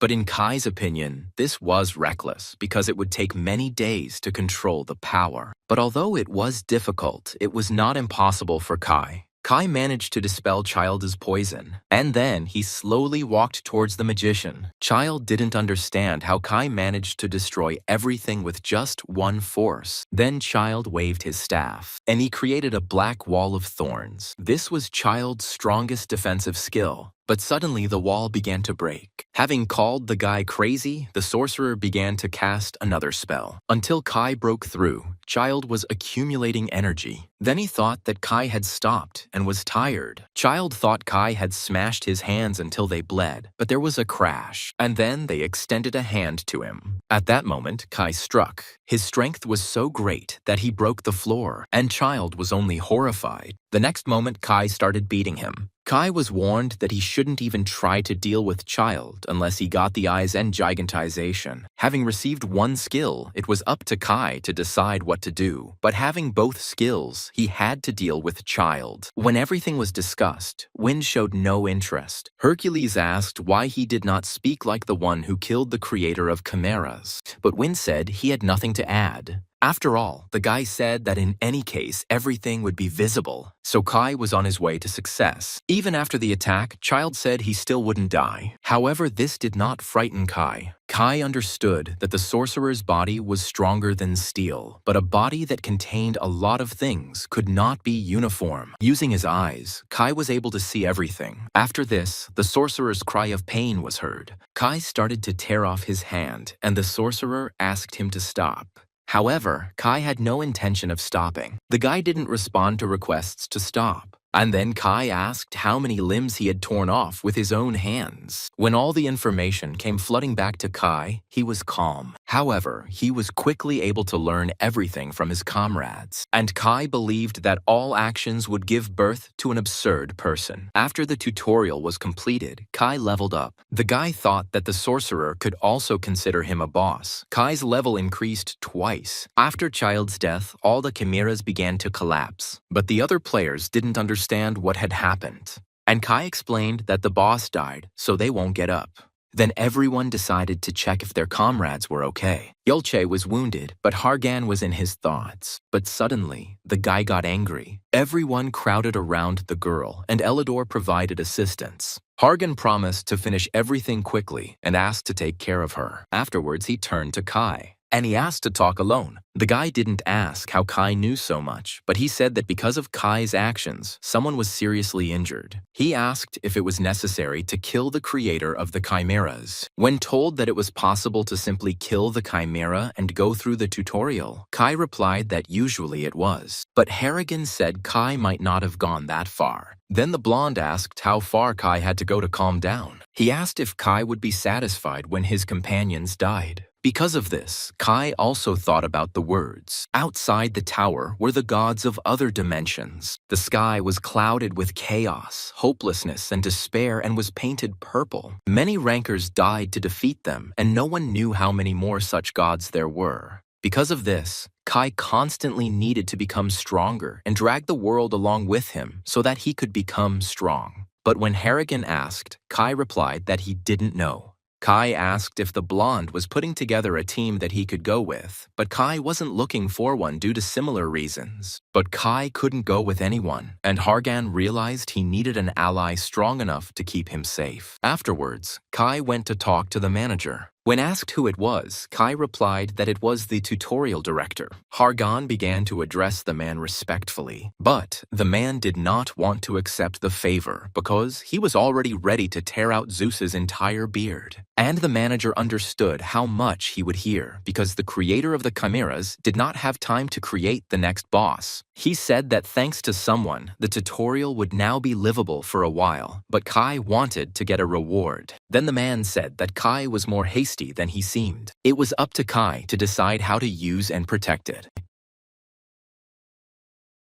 Kosevi Jin, the guy was given the Stone of the Black God. Another name for the item is the fragment of Hades' helmet, and Kai absolutely had to get his hands on this item. Kai knew where the sea god's stone was and where the lightning fragment remained. While Kai was thinking about his own, Hargan asked what Kai wanted, but then the manager decided to send them to the tower since the conditions were met. Finally, he said that although he didn't like Hargan, the guy also had a good reward. He told Kai that this was their last meeting and asked if he would be raising a mess upstairs. But Kai said it would be visible. Then the man said that with the new thing, Kai could have done something more serious. But suddenly, he thought that it was not bad, that Kai was bringing chaos. The manager believed that a wave was needed to shake the tower. At the end of the tutorial, Kai was given glasses and some kind of item. After this, Kai found himself on the first floor. Kai decided to check what else he got besides the points. It turned out that there was an egg in the inventory. Hargan also arrived at that moment. At that time, they were on the outskirts of the first floor. When they saw the newcomers, they were surprised. Kai realized that the players were waiting for newcomers to recruit them into the guilds. But Hargan noticed something. He saw familiar faces. Then the guy asked if Kai was going to join the guild, and Kai was not going to. Hargan decided that this was not surprising, since Kai did not even want to find a team. But Hargan also wanted to say something about something recent. He asked if something had happened between Olympus and the manager. Kai asked if Hargan knew that Olympus, which is just, correct, and the guardian of the Order of the Tower. But Kai refused to explain his words and advised Hargan to find out everything himself. Then the blonde was again indignant that Kai simply left. Afterwards, he only followed Kai with his eyes, and he wished him to beware of jackals behind his back. Afterwards, someone approached Kargan. He noticed that Agamemnon from Olympus had come to him, and then the man thanked Hargan for being able to remember them. Hargan asked the gloomy warrior to convey his congratulations to Ares for recently becoming a high ranker. But Ares ordered that Hargan's words not be passed on until his mother was found. Afterwards, the boy heard that the heavenly ruler was not particularly interested in children, and the identity of his mother was unknown. The guy got angry, but the warrior asked him not to react so harshly. The man said that family ties are being created and wished Kargan to also start a family. Hargan was angry, but he understood that if he hit someone below him, he would only worsen his relationship with Olympus. Afterwards, he let the warrior go. But then the man decided to ask about Kai. But Hargan was in no hurry to answer and said that Kai was probably a friend type. The jackals refused to go up to the next floor. They only attacked new players, who they completely wiped out. And they called the period of the end of the tutorial the harvest period. Kai immediately noticed when he was being followed, and Kai thought that jackals were ideal to test concealment on. There were about 20 people following Kai. The leader of the jackals said that many of the newcomers received good items. They knew that Kai had not joined the guild and had no allies, but someone was uneasy about Kai. But suddenly, the head was surprised. He said the guy had disappeared, although he was in plain sight. After this, someone's screams were heard. Immediately, everyone grabbed their weapons. However, they were attacked from all sides, and they were unable to resist. After using his skill, the leader realized that it was not an illusion skill. Everyone tried to retreat, but it was too late. The leader couldn't believe that the newbie had the ability to hide. Having grabbed the man, Kai said that there was no need to irritate him by running away because he would catch them anyway. Not understanding why such a player was on the floor, the man heard that if he answered the question honestly, he would be released. He tried to resist, but Kai immediately hit him. Kai said that if he continued, the guy would continue too. And then the man agreed. And then they asked him if he knew where to find a man nicknamed Cloudless. The man did not understand how Kai knew that person, but Kai replied that he had hit the jackpot right away. Afterwards, Kai found himself in the hotel room. He was lucky enough to gather information quickly, so now Kai could relieve the tension. After all, this place was simply peaceful, but Kai was interested in where his comrades were now. He remembered spending time with his allies, and then Kai, too, was calm next to them. But at that moment, Kai decided that enough sentimentality was enough. The shrapnel worked on the jackals, but it was far from ideal concealment. Kai's abilities were insufficient, and there was no master to process it. Kai knew there would be no problem if he perfected this piece. Zeus and Hades took their positions because they had received powerful shards. But suddenly, Kai remembered someone who could work with the fragment. There was one good master in this place. Soon, Kai completed the player's registration, and then he looked for his master. But Kai didn't know the exact location, and there was no one to ask. Walking down the street, he met beggars. Kai ignored them when they said their children were suffering. And at that moment, a knife was pointed at the guy. But Kai immediately fought back. After this, other men also attacked him. While dealing with them, Kai said that if they were barely making ends meet, it was worth going upstairs. Having twisted their arms, he advised them not to harm others. But at that moment, Kai saw something. He found the right place. When he entered, he immediately thought that there was a steam room here. Kai asked if they should work until lunch. Coming out to the guy, the man was surprised. He said that Kai didn't look like a local and asked if he was lost. But Kai said that he came on purpose. The man replied that the boy could choose some items for himself since they could be better than the ones he had. However, these swords were of poor quality. Kai said he thought the man was incapable of breaking. Then Uncle Vucaro got a little angry, and he asked Kai where he came from. But Kai replied that he was just a newbie and not to be feared. Seeing the number of floors he had passed, the man relaxed a little.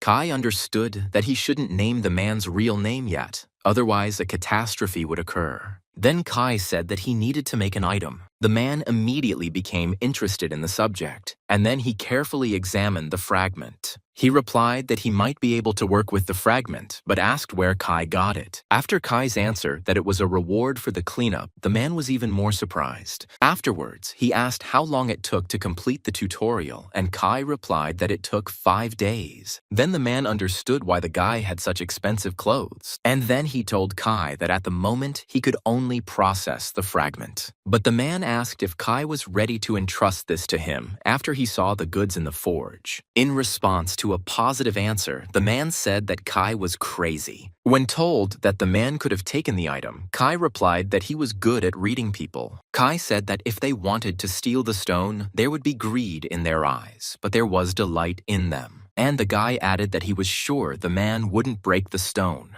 And then he swung another sword. He had a good sword in his hands, considering the poor materials. Kai said the blade might become dull and the handle rough, but habit was evident. The man was surprised to hear that he had forgotten to mess up the weight balance. Then he asked what Kai was doing. When asked about his origins, Kai replied that he was somewhat similar to purebreds. The man didn't quite understand the guy, but he promised to do everything in the best possible way. However, he had a condition. He asked Kai to keep this order a secret.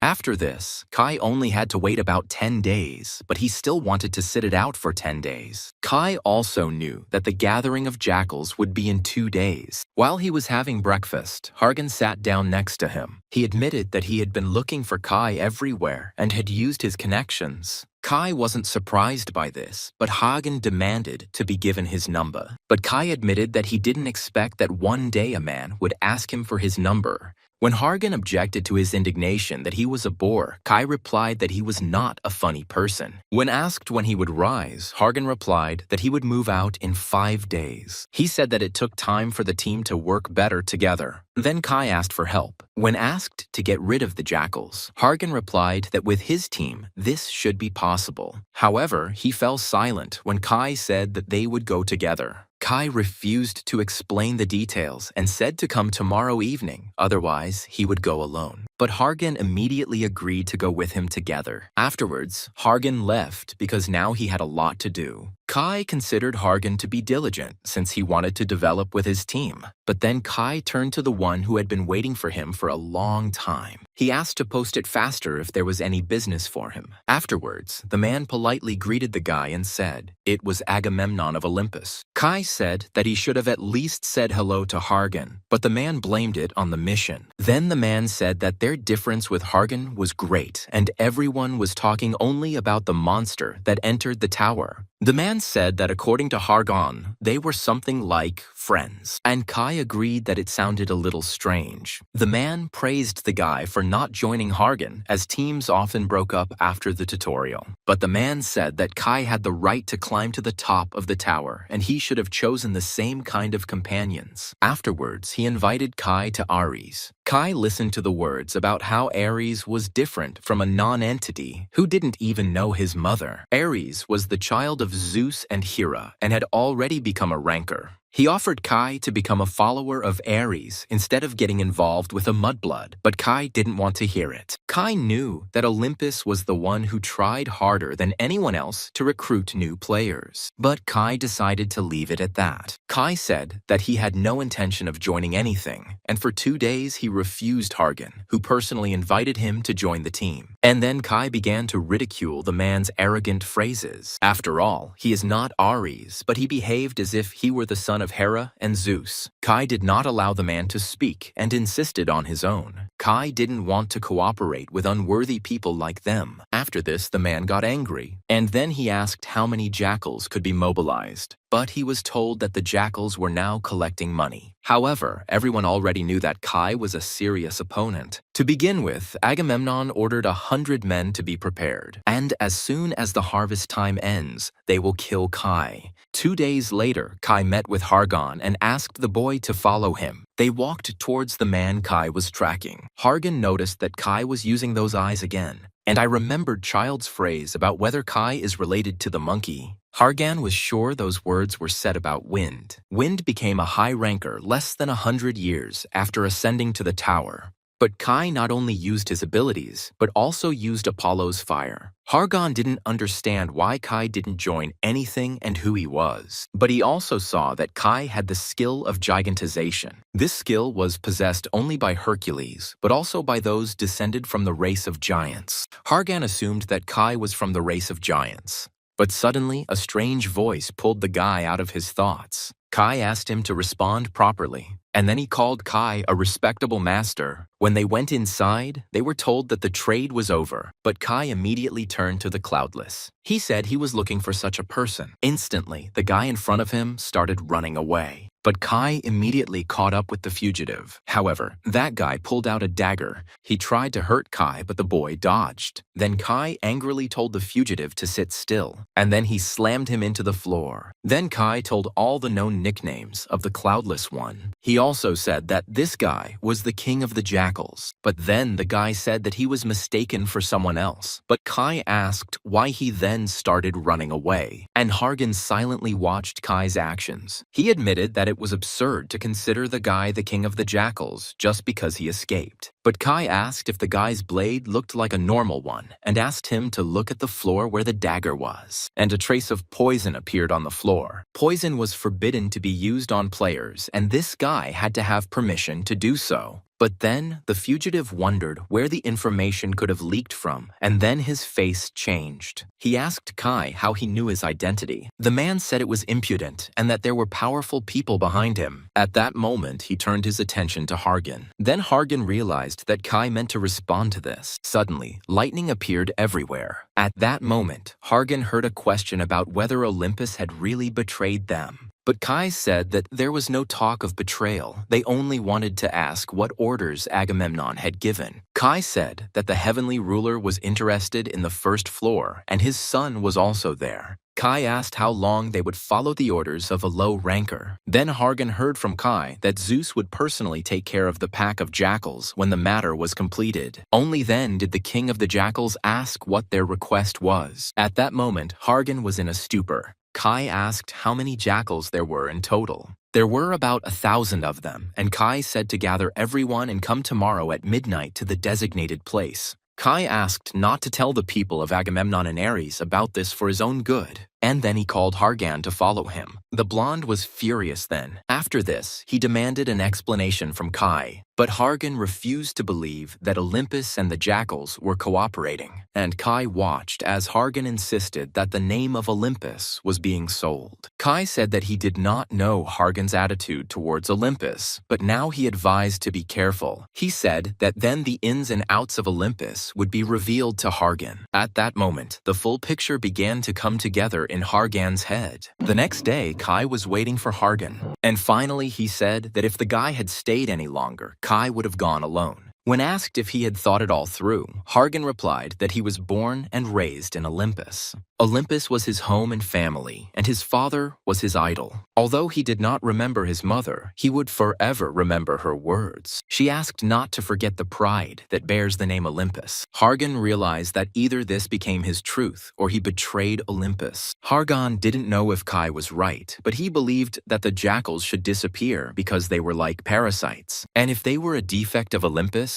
Hargan was ready to cut it out with his own hands. As agreed, all the jackals were gathered. Many noticed that the cave was damp and even squelched underfoot. Before the head arrived, everyone was discussing the fact that they were all gathered together for the first time. But finally, the king of the jackals appeared before everyone. Seeing him, everyone fell silent and bowed their heads. Then the leader ordered them to raise their heads. Everyone was surprised that the Cloudless One had never appeared before everyone in person before. But the conversations of his subordinates irritated the leader, and he grabbed his sword. He said that whoever opens his mouth will lose his head. The commanders also tried to shut up their subordinates, and the leader said that they had a difficult task ahead of them, which would require everyone's help. However, the leader of the jackals was sure of one thing. All the jackals supported him when he said that tomorrow they would rise to heaven. And then he wanted to introduce two people to everyone. They had two benefactors. Cloudless thanked them for coming all this way, and then he presented them with the Asgardian currency. He said that one bill was worth 1,000 points. The benefactor asked if this was all the money and was told that yes. The guy immediately realized that there were hundreds of thousands there, and then he replied that he would gladly accept them. And the jackal said that they were ready to carry out any of their orders. But the guy only wanted to say goodbye. And then he snapped his fingers, creating a spark. At one point, the entire cave was engulfed in flames.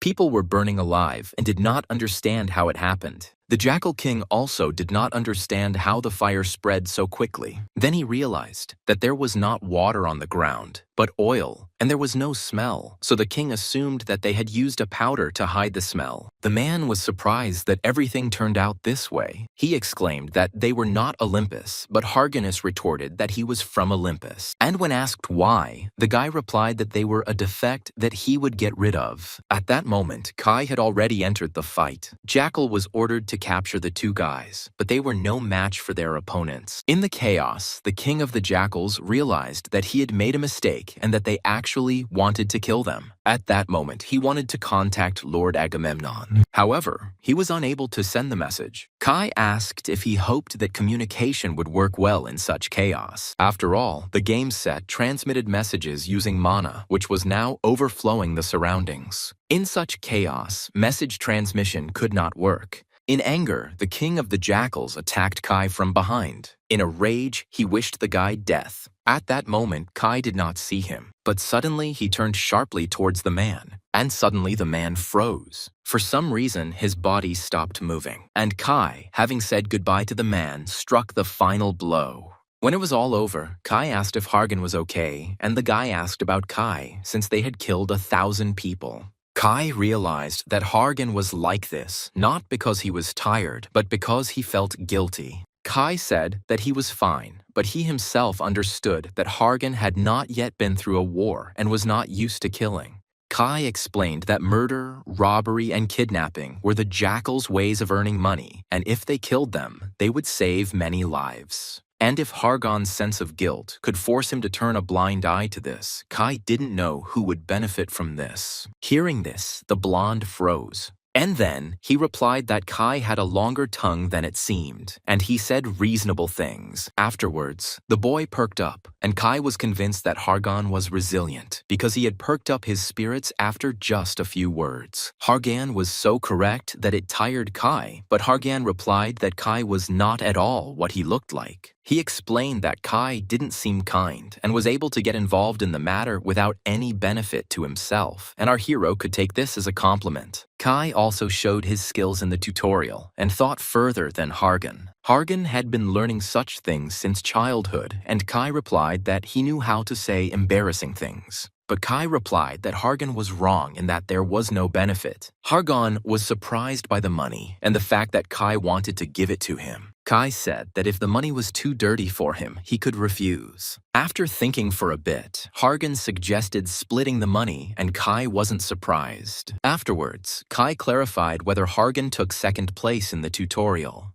Kaya was interested in what Hargan was given as a reward. Meanwhile, Agamemnon was angry that he could not contact the jackals. He was angry, but he knew they were unlikely to run away with the money. Suddenly, another soldier burst in and said that he had found jackals. Arriving at the right place, the man was shaking with anger. Agamemnon was surprised that the Cloudless One also died. Looking at the corpses, he suddenly asked what happened to the money. However, the money was not found, and this caused the man to scream angrily. But Kai now had almost 400,000 points. Even though the money was split in half, it was still a lot, and Kai didn't have to worry about his living expenses. However, Kai is not mine to exchange the bills now, because Olympus will understand that he is involved in what happened. Now Kai could find items from which he could mold a skeleton for the Dark God Stone. The stone was the highest-ranked item in existence, and with the blacksmith, it was now acquiring its true value. But the problem was different. Even from the description, it was unclear what would hatch from the egg and when. Kai knew that some items might have strange descriptions, but he had never seen eggs like these. For second place, Hargan received the Hand of Thunder, which meant the egg must have been valuable. Perhaps there was something like the Godstone there, but Kai couldn't even guess. But suddenly, the guy noticed something. He noticed a pattern that was not there the first time, but suddenly Kai understood everything. From the drawing, he understood that the egg was connected with the external god. Suddenly, he saw a notification that the egg was greeting him, and Kai only wondered more about what it was. Over the past few days, Kai had a lot to think about. He didn't know whether the egg would hatch into an ally or a creature that would destroy the world. Creatures hatching from eggs often considered the first ones they saw to be their parents, so rankers always took their pets they raised with them. Kai thought it was all a wild gamble. But Kai told himself to stop worrying because thinking about it wouldn't change anything. Now he wanted to focus on something more important. The blacksmith immediately noticed Kai's arrival. The man said that the stone was really strong, and he wanted to ask something. He asked what kind of sword or armor the guy preferred. Kai didn't understand why they were asking about this, but it turned out that a byproduct of the stone had appeared. The blacksmith said that the stone had great power, so such powder would be more valuable. Kai knew that Hades' sickle was created from the powder obtained by processing the helmet fragment, but such a thing required the right materials. The man replied that the powder was a result of processing, so there was enough mithril for that. The volume was small, but for equipment Volcaro suggested mixing it. Kai said that mithril had a decent price, and he figured it would cost around 300,000 points. Kai thought that he would have enough money if he exchanged the jackal currency, but he couldn't do that right now. Unexpectedly, Volcaro offered to take out a loan. Kai asked what if he didn't pay and ran away, but Volcaro said that he himself wanted to make something out of this metal, so he wouldn't be offended even if the guy ran away. He said that the value of the stone was much greater than that of mithril, and its value could not even be calculated. And now the blacksmith wanted to reciprocate the same trust in Kai. Volcaro turned out to be the same as Kai remembered him. This brought a smile to the guy's face, and then he pulled the blade out of his inventory. Underkain, Fukrain. Kandi igis he. Alana ishigodo to Regressed. He said that it didn't matter to him what the weight was as long as he could lift it. But Volcaro had the most confidence in the forging of the blade. A week later, Agamemnon was putting on his gear. He was full of doubts and didn't think that such a chance would come. After eliminating the jackals, he could have had good opportunities. He hoped to arrange everything around himself and gain benefits. He was then informed that all the required players had already been assembled. And the support was good, given the limitations of the tower. Afterwards, he ordered his army to advance. They needed to catch the criminal. At that time, Kai was destroying monsters, but the finality of fate hardly rose. Kai was thinking about how he had been hunting for the past 10 days, but suddenly he received a message. It turned out that Volcaro was calling him to his place. The finished stone was very beautiful, and the blacksmith could not look at him enough. He wanted to create a finished item, but there was no such opportunity. But at that moment, some kind of rumble was heard. The blacksmith realized that it was coming from the street, and because of this, he became wary. He understood that they would come for him soon, but he hoped that they would wait at least another day. When he went outside, he saw an army. Agamemnon did not expect to find him in such a hole. Volcaro asked why they were making such a noise, but then they told him that Hephaestus knew the answer to this question. Then everyone was surprised that Hephaestus was in front of them, and besides, it would be difficult for them to capture the rancor. But the commander said that on the first floors, rancors received restrictions. However, Hephaestus didn't care. He asked not to make fun of him and told everyone to attack. Agamemnon chuckled that the man didn't even have any equipment, but he called himself a rancor. Moreover, they also had a raider on their side, Chris. Hephaestus was surprised when he saw the guy. When Chris said that there were penalties for rancors for interference, he said that Hephaestus was also a rancor. Then he told the guy to attack. And the guy remained calm, but Hephaestus's blow caused an explosion. This explosion also affected other soldiers. But Hephaestus didn't care. He continued to fight fiercely with Chris. Their battle destroyed buildings in the area. Suddenly, Chryses said that he respected Hephaestus. For instead of gaining greater power, Hephaestus continued to hold the hammer in accordance with his beliefs. And then he kicked Hephaestus. But despite this, Hephaestus still looked menacing. Then he also attacked Chris. In this battle, Hephaestus did not hold back. And with all his might, he randomly attacked the players. At that moment, he was surprised, and scratches appeared on his body. Chris immediately said that the fine for this would be serious. Chris truly respected that Hephaestus had given up his power for his principles. Then Chris admitted that this was why he didn't want to fight. But at that moment, everything had to be thrown aside, and their collision created an even bigger explosion. After this, Hephaestus' body began to turn to stone. At that moment, the blacksmith noticed the shield. In the hands of Chryses was a shield created by Hephaestus. It was a shield with an image of a snake-headed gorgon. This duplicate was enough to suppress Hephaestus in his tired state. After this, the man collapsed to the ground. Chris thought that this was the end. Agamemnon also rejoiced at the end of the battle, and he ordered that the criminal be quickly brought in. But some people disagreed, and then one of the soldiers lost a leg. Kai stood up for Hephaestus. Kai was interested in what these lousy people were doing in this wonderful place. Then Agamemnon was surprised that Kai was behind everything. Everyone started whispering that Kai had set a new record in the tutorial, and everyone was wondering who he thought he was since he interfered alone. But Kai immediately recognized Chris and thought that it was madness for rankers to fight in such narrow streets. If the steward intervened in the fight, Olympus would lose influence on the floor, and Kai needed Hephaestus at least for the Gigantomachy. Kai was asked if he would stall for time until the petrification wore off, but Hephaestus had already begun to stir.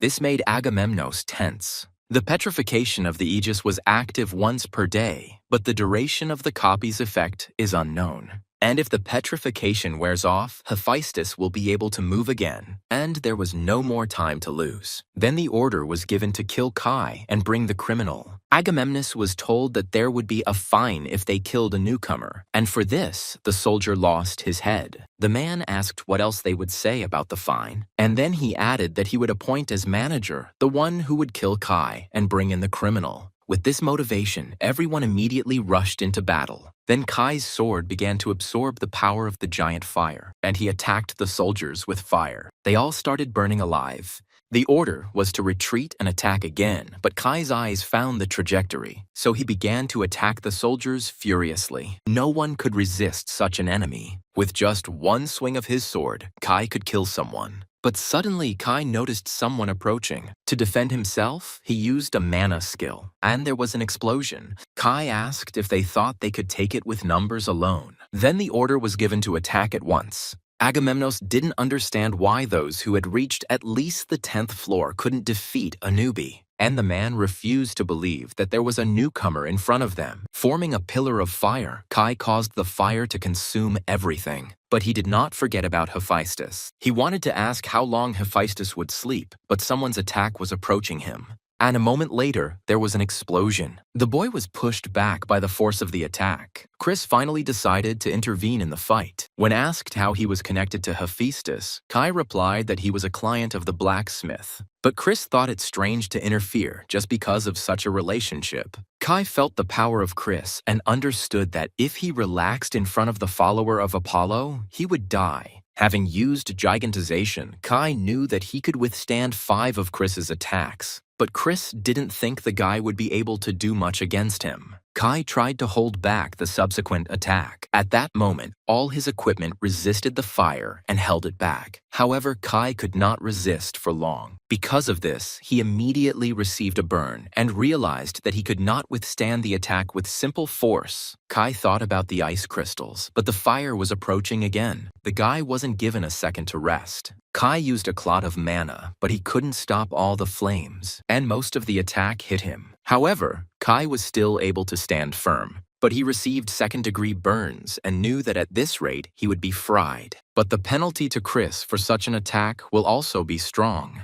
Instantly, wounds appeared all over the guy's body, and Kai was determined to withstand 2 more attacks. Kai wanted to hold on a little longer but suddenly tensed up. Chris quickly approached him and attacked, and Kai couldn't defend himself from the blow. Chris's blow launched Kai into the building opposite. But for this attack, the guy again received a fine and experienced pain. The fight was also making it harder for Chris to cope. Having broken through the wall of the building, Kai found himself inside. He thought that he had greatly underestimated Chris, who, despite his wounds, was fierce. He was wondering what the best course of action would be, but suddenly he noticed a light. The guy immediately recognized his subject. At that moment, Kai thought he was lucky. Chris was previously told that he would understand the tower's power once he passed the penalty. At that moment, Chris understood the meaning of Apollo's words. He thought that the tower was as if alive and protected the ecosystem of the lower floor. Agamemnon praised Chryses for his work. Afterwards, he ordered to capture the criminal and find the wounded. And Chris advised to just leave it. Agamemnon did not have time to be indignant at this. But the conversation with Harris was interrupted by a sudden explosion, and from there, Kai came out with a new artifact. Chris immediately noticed something was wrong and stopped Agamemnon. He immediately said seriously that Kai was dangerous. Dark Attribute Mana was a special case, but it also came from a dying person. But Agamemnon objected that they would deal with the guy themselves. But suddenly he was surprised. It turned out that his soldiers were prevented from reaching Hephaestus. In an instant, Kai reached the blacksmith, and the petrification was soon to dissipate. Because of this, the man became nervous and sent soldiers into battle again. Then everyone pounced on Kai again, and the guy got ready to fight back. At one point, destructive power began to emanate from him. Then all the soldiers were struck down and could not fight. Chris chuckled that the tower had summoned a monster, but Agamemnon asked how the boy could speak so calmly. Agamemnon considered it absurd when Chryses said that he should only participate in the capture of Hephaestus. But Chris also wanted to see everything to the end. At that moment, Kai continued to fight. Then he noticed that Chris had decided to join the fight again. Rancor slowly approached Kai. Chris found it amazing that Kai could control the mana of two attributes at once. Olympus would be even stronger if such a man were on its side. Chris offered to join them, promising to give Kai equipment, but the boy objected that such a thing could not be the goal. Having heard the refusal, Chris prepared to fight. Kai was surprised that the guy was still able to do this, but Chris didn't expect to hear such words from a newcomer. But perhaps in 100 years, Kai will talk about how he fought a rancor as soon as he got to the first floor. Although this will only happen if he can survive today. Kai noticed that Chris had decided to destroy and still wanted to take Hephaestus away. But if Hephaestus does not join Olympus, the next Gigantomachy may not happen. Kai was determined to hold out to prevent tragedy. With each passing second, the fire spread across more and more area. Kai was surprised that attacks of this level were still possible. Chris was perplexed to hear that he really was incredible. Then an explosion occurred. Agamemnon understood that using such force on the first floor was unacceptable, and it will be a miracle if the fine does not destroy Chris. Agamemnon was glad that the battle was over. But at that moment, someone attacked him. He turned around in surprise. And then Hephaestus hit the man in the face again. And he said angrily that nothing had been finished yet. Agamemnon was amazed that Hephaestus was not even afraid of the fine. But Hephaestus was surprised that Agamemnon was talking about something like a fine. After all, he definitely wanted to kill Agamemnon. Hephaestus, swinging his sword, did not hear the plea for mercy. But suddenly, someone intervened in the fight. As luck would have it, it was now that they decided to stop Hephaestus. At that moment, Agamemnon was shaking with fear. The first floor manager intervened in the fight. The manager said that if they wanted a good fight, they should go upstairs. But Hephaestus said he had no intention of fighting. When the steward turned to Agamemnon, he tensed up. And then the manager asked to convey something to Zeus. If he does something like that again, the manager will pull out every hair from his beard. Hephaestus chuckled at this scene. Because of that thing that was put into your head, the message will be conveyed verbatim. Hephaestus grinned at the insignificance of Olympus. When Kai was surrounded by fire, he saw a message that the egg was growing teeth, and he didn't understand whether this was help or whether they would kill him. Coming to consciousness, Kai mumbled. Hephaestus approached him to hear the words. Then Kai called him uncle, and Hephaestus was outraged by such speech. Kai said he was fine and asked about his uncle's condition, but the man asked how long he would continue to call him that. Then Kai replied that he couldn't call him aunt. Hephaestus considered the guy shameless when he said that any appeal would do since he had saved the man's life.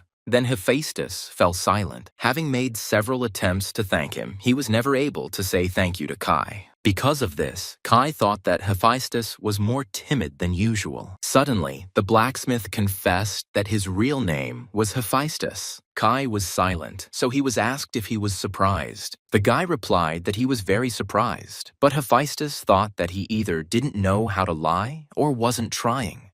Hephaestus was convinced that Kai knew his identity, so he suspected that Kai was from Olympus. But now he knew that Kai was no ordinary player, and he was not from Olympus. Because the Olympians would go into hiding, Hephaestus decided to rent a good forge. Hephaestus promised to repay for the help and asked to wait a few days. He promised to make the best blade. This made Kai smile. The guy replied that he would wait. But Hephaestus ordered to go to the hospital. After leaving the hospital, Kai immediately ran into monsters. He had been receiving treatment all day, so he could now move. But everything worked out well for him, because now it will be easier for him to equip himself. Kai also knew that what happened would greatly impact the upcoming second Gigantomachy, and he had difficulty controlling the stone. Because of this, Kai thought the difference was in the user. But after processing, the function of summoning hell appeared, and it was something like a source of power. And the stone was closer to the conductor of power than to the repository. But Kai learned to use it and began to get into it. Suddenly, he received a message from Hephaestus. When he arrived, Kai thought that the new workshop must have cost a lot. But even Hephaestus's low-quality equipment sold for a high price.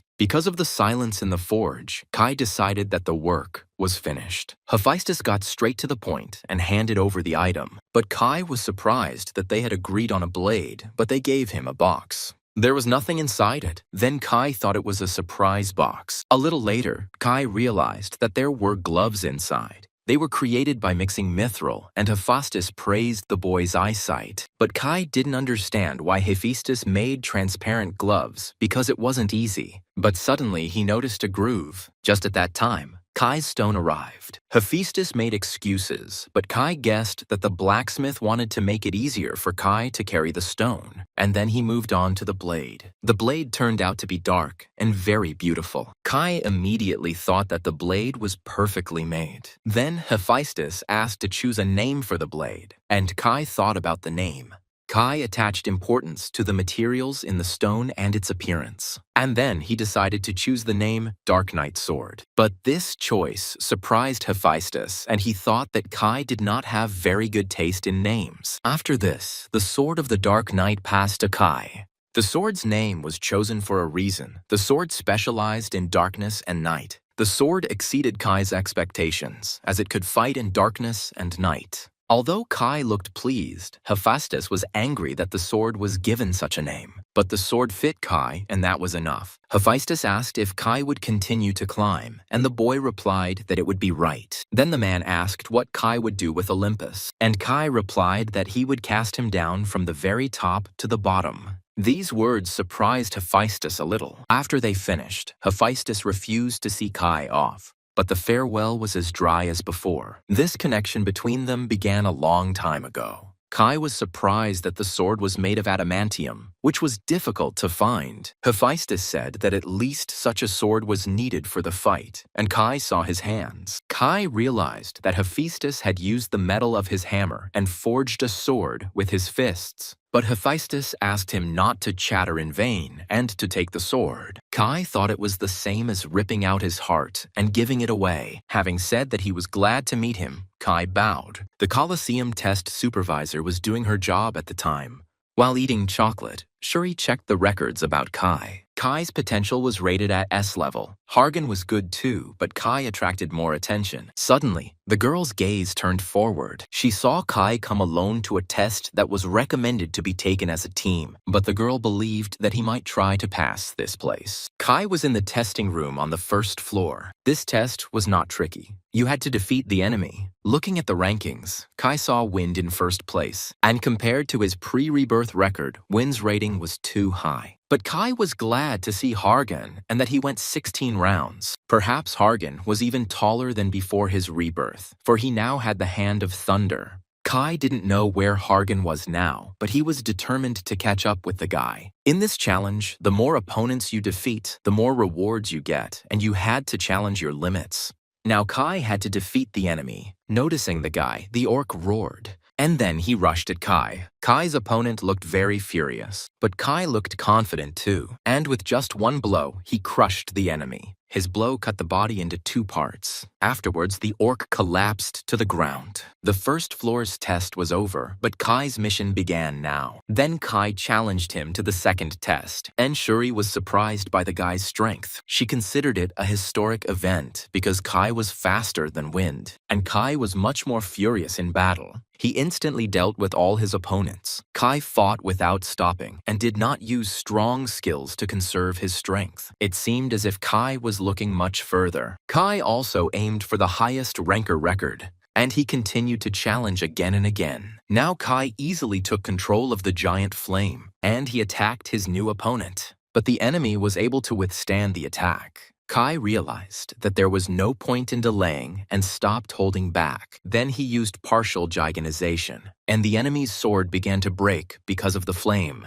And then Kai defeated the enemy, and in that moment, everything around became quiet. The man said that this was his second defeat. The difference between the 2 winners was noticeable, but Kai replied that he would have had a harder time if his sword had not been so worn. But the man thanked the guy for a good fight. At that moment, Kai's stats increased, and Kai realized that he had now caught up with Wind, but he had to pass a test that no one could pass. but only 30 seconds were given to answer. The players were not allowed to rest. If there was enough time to rest, there would be no point in the test. After stalling for a bit, Kai took a breather, and then he threw down the gauntlet. At that moment, the final test began. Anger and energy penetrated the guy to the bones. Kai became wary, fearing his opponent, and then all that remained was to wait for him to appear. Then the last boss appeared. At that moment, Kai was attacked. The monster pounced and pushed the guy back. Kai was surprised that he was suppressed even with gigantization. Then he had to dodge. Wind told about that test. He was able to survive the tail strike due to his resilience, but otherwise, death would have occurred. Everyone didn't believe that this enemy was on the first floor and thought that Wind had made a mistake. But Kai understood that Wind could not have been mistaken. It was a serpent with 7 heads and tails and was close to dragons. The snake was sealed by Susanoo, and no one expected to meet him on the first floor. Kai chuckled that the stewards had been working tirelessly. Kai needed to get rid of the 8th head of Yamato no Orochi. Even just the snake's head looked furious, and Kai had to dodge such an opponent. Even though the monster only had 1 head, Kai's current body might not be able to withstand even 1 blow, so he had to be careful. And the snake furiously pursued the player. He tried to hit with his tail, but Kai dodged. But it turned out that the threat was looming again. But by reacting quickly, he was able to dodge again, and then he crept up behind the snake. Kai said that the Orochi he knew wasn't that weak. The guy attacked the head but did not cause serious damage. It turned out to be too shallow. But this only made the snake angry, and he tried to brush Kai away. The scales were so strong that even Kai's sword did not cause damage. He then tried to inflict damage along the body. Kai thought that this test seemed impossibly difficult, but he already knew that the tower never gave impossible tasks. Kai knew that something must have remained in Orochi's body. Shuri watched the test calmly. She noticed that for some reason the guy stopped attacking. Shuri thought the boy realized his arrogance. She thought that Kai would have only had to wound Orochi, but suddenly the guy said that he had found it. This made Shuri surprised, and Kai looked furious and confident. Then he jumped onto the snake's body, and he began to move up it. Saichen Fader's stabbing Chaios. At that moment, he prepared his sword. Suddenly, Shuri realized what Kai was aiming at. She knew that there was a spot near Orochi's heart where no scales grew. Kai aimed at his only weak spot. Approaching, Kai prepared to attack, and then he thrust the sword into the serpent. The monster roared due to intense pain, but Kai's sword didn't go deep enough. Without ceasing, the snake fell to the ground. Shuri, however, considered this absurd. Then the girl thought that the myth had been revived. After that, Orochi was dead, and Kai's achievements were recorded in the Colosseum. Kai found this too difficult and thought that at levels above 60, it was already difficult to make money from hunting alone. And Kai still had 31 left to reach level 100. Suddenly, someone called out to Kai. In front of him was an elf with 6 blades on her back. She asked if he knew about the weak spot. Kai said the difficulty level seemed a bit much to him, so he took a closer look. Pointing to his eyes, he said that he had found a solution. Shuri thought he had eyes with golden pupils, but Kai replied that they had not reached that stage. Shuri noticed that Kai had the skills of a high ranker. She didn't know what faction Kai belonged to, but she was convinced of one thing. The elf said that she would not spread information about him, and Kai thought that she had misunderstood something. And then she wanted to give an additional reward from the manager. He asked for the sword to be given to the one who would defeat Orochi, and finally, that day came. Having handed over the blade, Shuri admitted that she herself did not know what this thing was. But it turned out that the blade was of very low quality. This situation made Shuri a little confused. But Kai recognized the fragment of Susanoo's sword, and other fragments had to be found. Shuri suggested they talk about another reward, but Kai replied that he was satisfied. As a reward, the boy was given the 8th heart of Orochi. The poison stored in the heart cannot be taken in the usual way. The elf congratulated the boy on the award, the value of which could not be calculated even in points, and she advised not to accept the artifact thoughtlessly. Then Kai wanted to say goodbye. But suddenly the egg reacted and complained of hunger, and then it began to manifest itself. Shuri, alert, immediately grabbed the blades. Kai realized what was meant by the appearance of himself. A multitude of eyes and teeth appeared around them. Shuri didn't understand how anyone could get in here if the place was protected by a tower. But Kai asked her to stop. He asked her to wait a little. And at that moment, the egg began to absorb Orochi's 8th head. Shuri was surprised that it started eating the corpse. Shuri said that the corpse belonged to Kai, and it was none of her business, but she asked if it was his ability. Kai answered doubtfully that yes, but he himself certainly wasn't sure. Afterwards, he asked the creature if it had eaten its fill.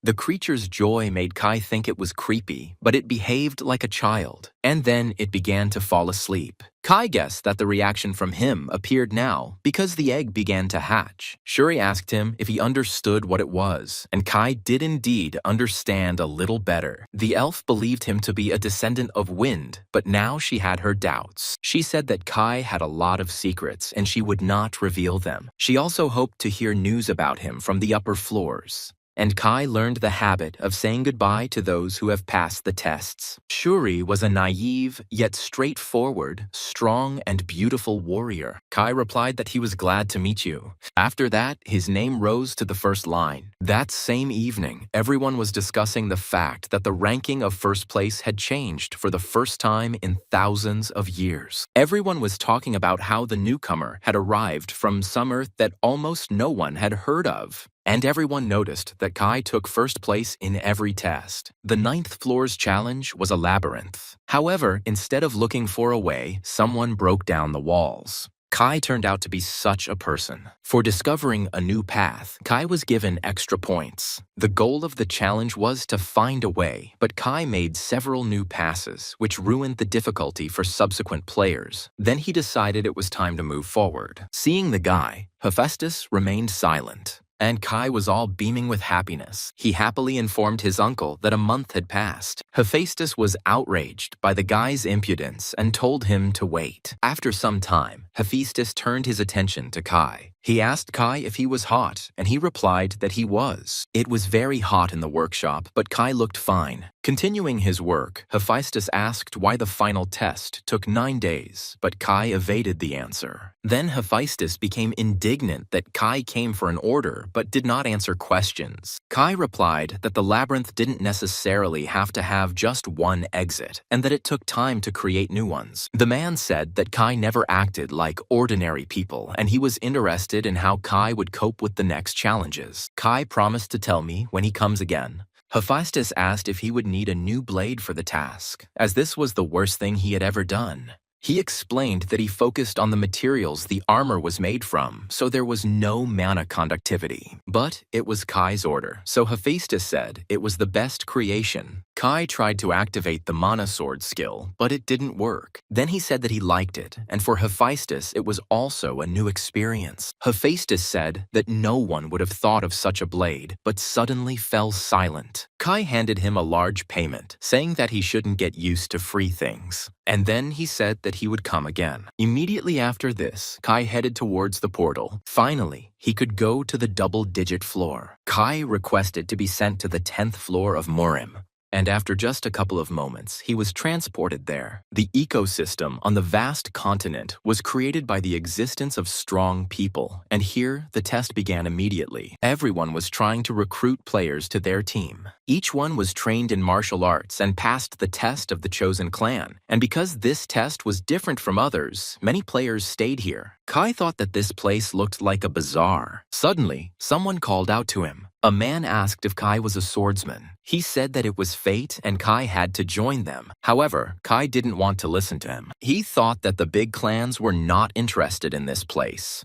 The man interrupted and asked if they were listening to him, but Kai replied that he wanted to join another clan. But the man was offended that Kai ignored their clan. He didn't plan to do it this way, but he thought it was also right. The man said that Kai was acting cautiously, but was overly conceited. Kai realized that he had gotten himself into an annoying situation. The man was demonstrating his strength in front of the newcomers and drawing attention to himself. Kai asked him if he was afraid of a fine, but the man replied that Murim had its own way of life. The man wanted to say that it was too late to ask for forgiveness, but he was interrupted. Kai had no intention of asking for forgiveness, and he couldn't do anything about the man behaving this way. Kai told his opponent to come closer, but then the man was frightened by the guy's look, and then Kai extended his hand to him. After a while, everyone turned their attention to the man and began whispering. Among the crowd, he was the only one kneeling, and then he started running away from the shame.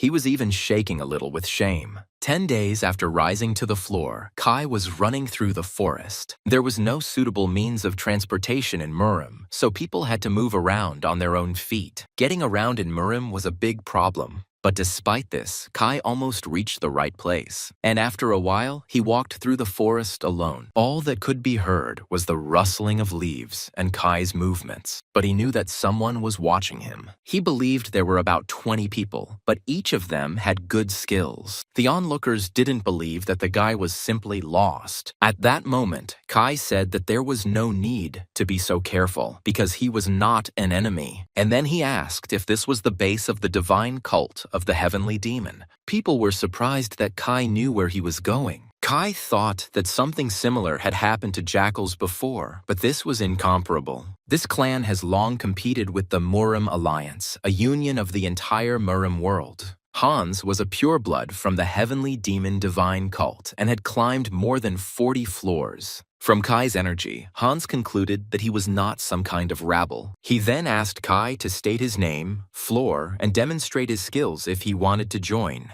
But to his surprise, Kai refused. Kai said that he came to pass the test of their cult. On the way they talked, and Hans said that Kai probably knew why the players didn't choose their cult. But the answer that the probability of passing the test was small was incorrect. Hans said there was simply no such possibility. He said that no one could pass the test, so there was an unspoken rule not to take it. It was impossible to join the clan unless you had gone through many floors, so Kai understood why their authority had fallen. Soon Hans brought Kai to the right place.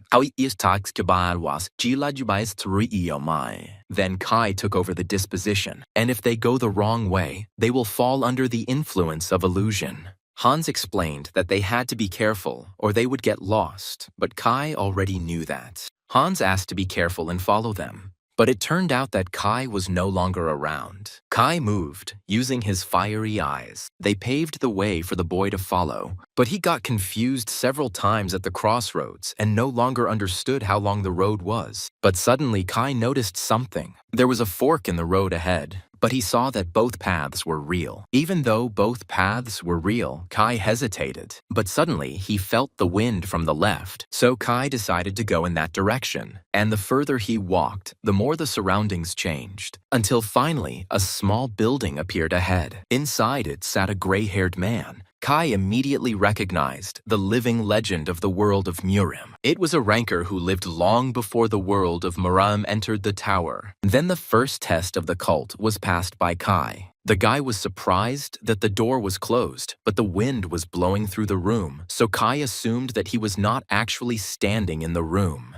The man asked when Kai realized that this was also part of the test. But Kai asked where there could be a test where one had to follow another person. The man was amazed that Kai found the way on his own. And then everything around went dark. And a moment later, it turned out that Kai was standing in the middle of the forest. Due to the lack of a system window with the result, Kai thought that the question was also part of the test, and Kai became interested in the man. Some clans said that there were demons living in the heavenly demon cult.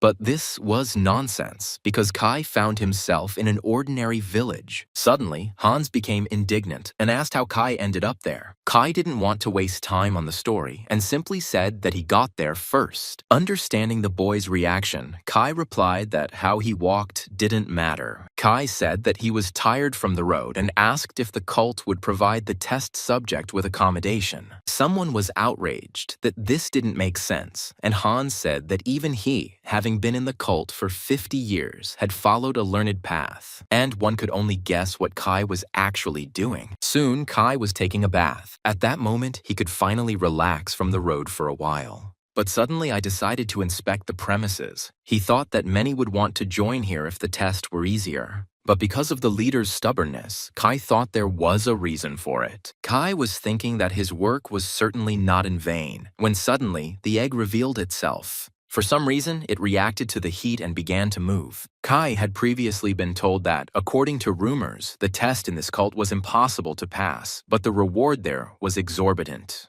But the heavenly demon appeared in the world at the beginning of the war and before the creation of the Chronos Spring, so there was not much information about it. All that was left for Kai to do was go through everything himself, while in the meantime, they discussed how the war in Muriam looked tempting. According to the allies, it was possible to obtain both the elixir and the martial arts book, but the reward would be difficult to obtain. But suddenly, someone asked if anyone present had managed to not win a single victory in the Muriam War. Then Win said they were asking for it. Kai watched the guy's indignation that everyone had started the competition, but they hadn't said anything to him. Win said he didn't remember anything interesting happening on that floor, but he was asked who had asked him to go straight to the next floor. But the guy was indignant that he didn't know about this, and that he was the only one who didn't know about it. Kai chuckled at the memory of how Wind, with his character, could not accept that he had missed the war. No one could figure out what was hidden in this place, but Kai was determined to do so. Then the egg began to manifest itself again, and Kai was a little nervous that the egg didn't sit still for a second.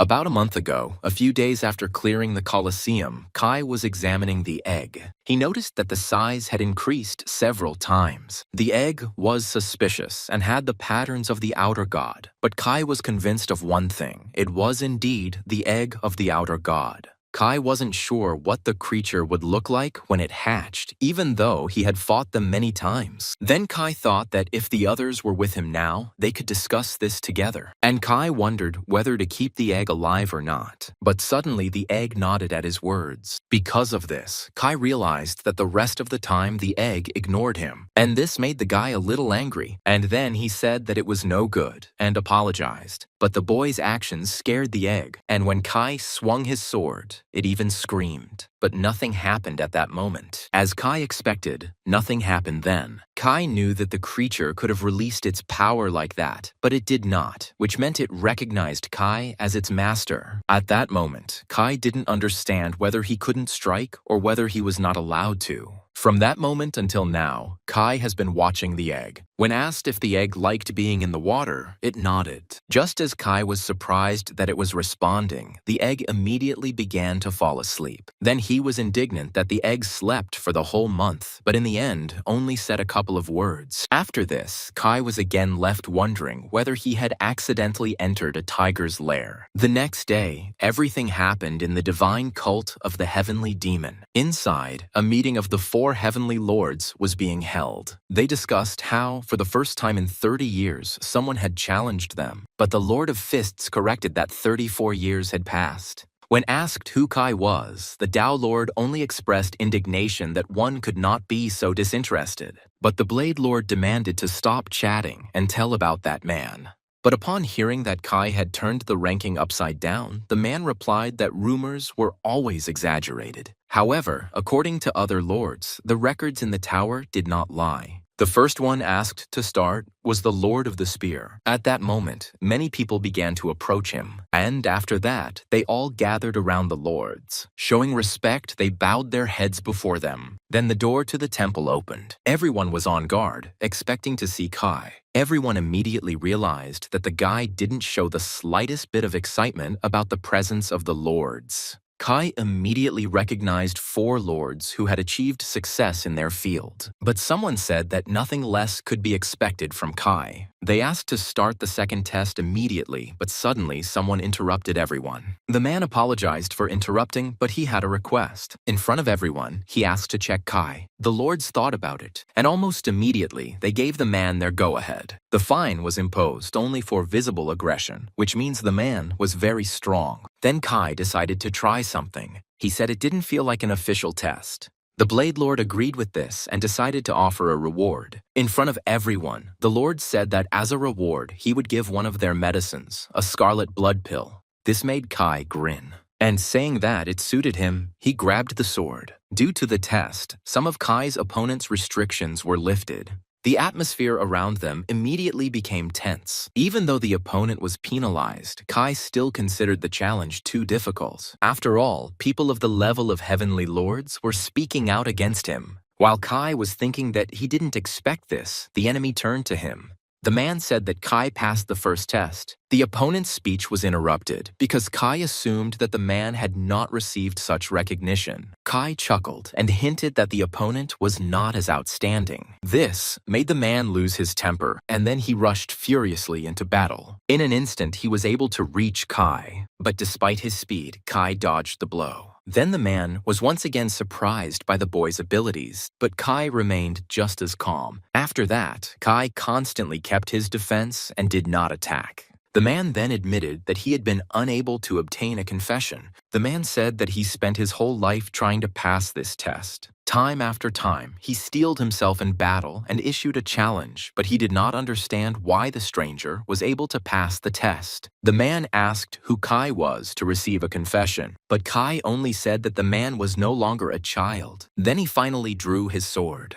and for the first time in all this time, he stopped the attack with his sword. And then he was able to parry the blow. Due to Kai's maneuver, the man lost his balance. And when he looked back, he saw that Kai was ready to attack. Using gigantization, Kai struck his opponent. One blow was enough to knock down the enemy. In response to the man's question, Kai replied that he was too weak to pass the test. Then there was silence in the room. The Blade Lord looked the most gloomy of all. But after a moment, a grin appeared on his face, and then he exclaimed that for the first time in a long time, he saw something interesting. Everyone chuckled, wondering what a spectacle it would have been without the fine. And then the Blade Lord said to give the guy the scarlet pill. As a reward, Kai was immediately given a pill. Kai replied that he didn't even try, so that was enough. Everyone chuckled at the fact that usually a player from the 10th floor wouldn't even be allowed to touch such an object. Everyone admired the way Kai wielded the sword, but the boy said he was just teasing. Then the Blade Lord suggested moving on to the next test. The Lord of the Fist was responsible for the second test. The test would take place in 3 months, and during that time, Kai could ask for equipment, medicine, clothing, or shelter. Kai knew that this lord was considered the weakest, but considering the force he put into his attack, he was very strong. But Kai suggested moving straight to the test. Everyone was surprised by his decision. The Lord of the Spear immediately said that Kai's decision seemed disdainful towards their cult. Kai apologized for any offense he might have caused, but continued to insist on his own. The Fist Lord also wanted to proceed to the test, but the Blade Lord stopped him because the test was given by the cult leader. He said that only a heavenly demon could change the test. The Lord then repeated that Kai was given 3 months and he had to figure out how to counter the Fist Lord's techniques. At that moment, Kai had to come to terms with it. Soon everyone was whispering about the stranger who looked down on the lords. When discussing Kai, everyone said that he looked normal. But Kai was irritated that everyone was discussing him so actively. Moreover, the person who is the second most powerful person in the clan personally saw Kai off. But it turned out that this was not an order, but a personal whim of this lord. He admitted that he hadn't met people from the outside for a long time, and he was excited about meeting them in person. To Kai, it looked like the lord wanted him to pass the test. But in this clan, Kai felt differently because usually people wanted to join their clan for the sake of its prosperity. Soon, they came to the right place. The Lord offered to look at books and weapons, but asked why Kai needed a hospital. Kai decided to ask again whether they would definitely provide him with everything except high-class martial arts and miraculous potions. And when they answered that this was indeed the case, Kai chuckled and said that they would regret it. Within the clan, everyone was busy with their own activities. It turned out that Kai asked the doctor for all the available remedies, and the healer didn't understand how Kai would use everything alone. The doctor became alarmed and asked to return all the medicines that Kai would have left after 3 months. But Kai agreed for him that he would have to compensate for the cost of the damaged medicines. Afterwards, Kai was about to leave. The doctor whined, asking to return what was left, but Kai understood that there would be nothing to return. Soon, Kai found himself in the training cave. Kai knew that the only way to get in here was to open the passage from the inside, and this was perfect for him. Then he began to pull the contents out of the inventory. Thus, mountains of medicinal products formed on the sides of it. Instantly, he began to absorb it all. But soon, he began to choke on it. It was the first time Kai had taken medication to such an effect, but it was so disgusting that he would have preferred to be stabbed with a knife. Some of the mixtures were poisonous, but Kai did not take too much of them, so he limited himself to colic. And all this was for the sake of Orochi's heart. Before this, Kai didn't know where to get enough medicine to neutralize his poison, but he was very lucky. Suddenly, the egg opened its mouth, reacting to Orochi's heart. But Kai forbade him to think about it, promising to make scrambled eggs out of him otherwise. After the egg fell asleep, Kai was about to continue. As soon as Kai accepted the heart, the poison spread throughout his body. Suddenly, Kai started to feel sick, so he realized that more medication was needed. His hands were stained with his own blood from where he had vomited. The next moment, Kai fell to the ground, his mana constantly rising. He didn't understand why her growth had become so abnormal, but it turned out that the Mana Master's skill had started to work.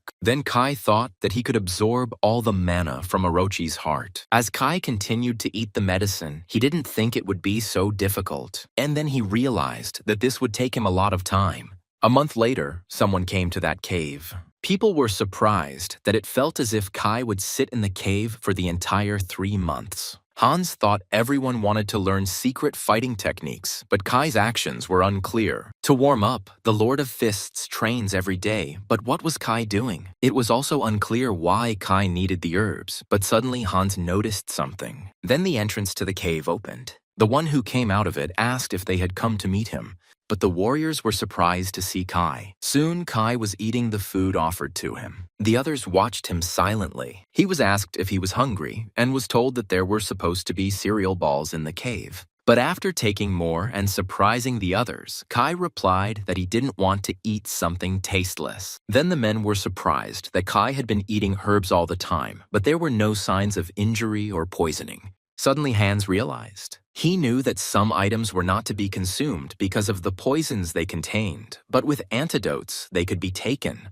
Then Kai stood up and immediately said goodbye. Hans asked if Kai would go back to the cave. However, the guy asked where the martial arts archive was. There was an impressive security presence on the archive grounds. Many of them, in Kai's opinion, were close to the ranker levels. Then someone greeted Kai and said that they would accompany him, and soon he was brought to the right place. Kai was amazed that he was allowed to read all the books. However, one door was forbidden to enter, and everything else was completely at Kai's disposal. The archive contained techniques that could be given to an outsider, but it was many times larger than those Kai had already been in. But since there were 2 months left before the test, Kai wanted to get everything done in a month. Kai needed to find a way to stand up to one of the strongest masters in the world of Murim, and Kai was looking for something specific. He was looking for a technique created by the heavenly demon, and finally he was able to find it. A month later, the Blade Lord was informed that Kai had spent the first month in the cave and the second month reading books, and they believed that Kai decided to read all the books, although they believed that this was only possible in 3 years. Lord admitted that the guy's actions were peculiar, but another person said that Kai was wasting his time. Then the Lord admitted that he could not understand or predict the boy's actions, but that was why hopes were pinned on him. That day, Kai left the archives earlier than usual, having finished his business. The guy said he got everything he was looking for. A month later, preparations for the test began. It was reported that in the 3rd month, Kai again locked himself in the cave. This made the Lord of Fists wonder if there was any point in his 3-month isolation. But he found it inspiring, so he promised to try not to kill the guy. People were happy that on this day they would see the Lord's skill. There were also whispers about Kai, saying that the major guilds were fighting over him. At that moment, the Lord of Fists appeared before everyone. The mere sight of him made many feel pressure, and the Lord noticed that the cult had weakened, and now there were only children in it. Then he ordered everyone to be silent. He demanded that they show respect, because this was a test from a heavenly demon. At that moment, there was a deathly silence, and then Kai appeared in front of everyone. He asked what was wrong with the atmosphere. The man said that Kai was late, but the boy replied that the main character appears at the end. The Lord of Fists got straight to the point and said he was curious to see how strong Kai had become over the months. And Kai said again that they would regret giving him 3 months. The guy had to dodge or block his opponent's attack. The Lord looked very furious in the first attack, but despite this, Kai did not lose his calm. The next moment, a bright light illuminated the entire hall. The Lord's power was devastating, but Kai was able to dodge the attack. Then he realized that it would be bad if he fell under the next attacks. The Lord, however, believed that evasion was a good decision. If Kai tries to block the attack, there will be nothing left of him, according to the Lord. Unlike this fight, last time Chris was injured and had severe limitations, so Kai immediately felt the difference, and the Lord himself was stronger than that rancor.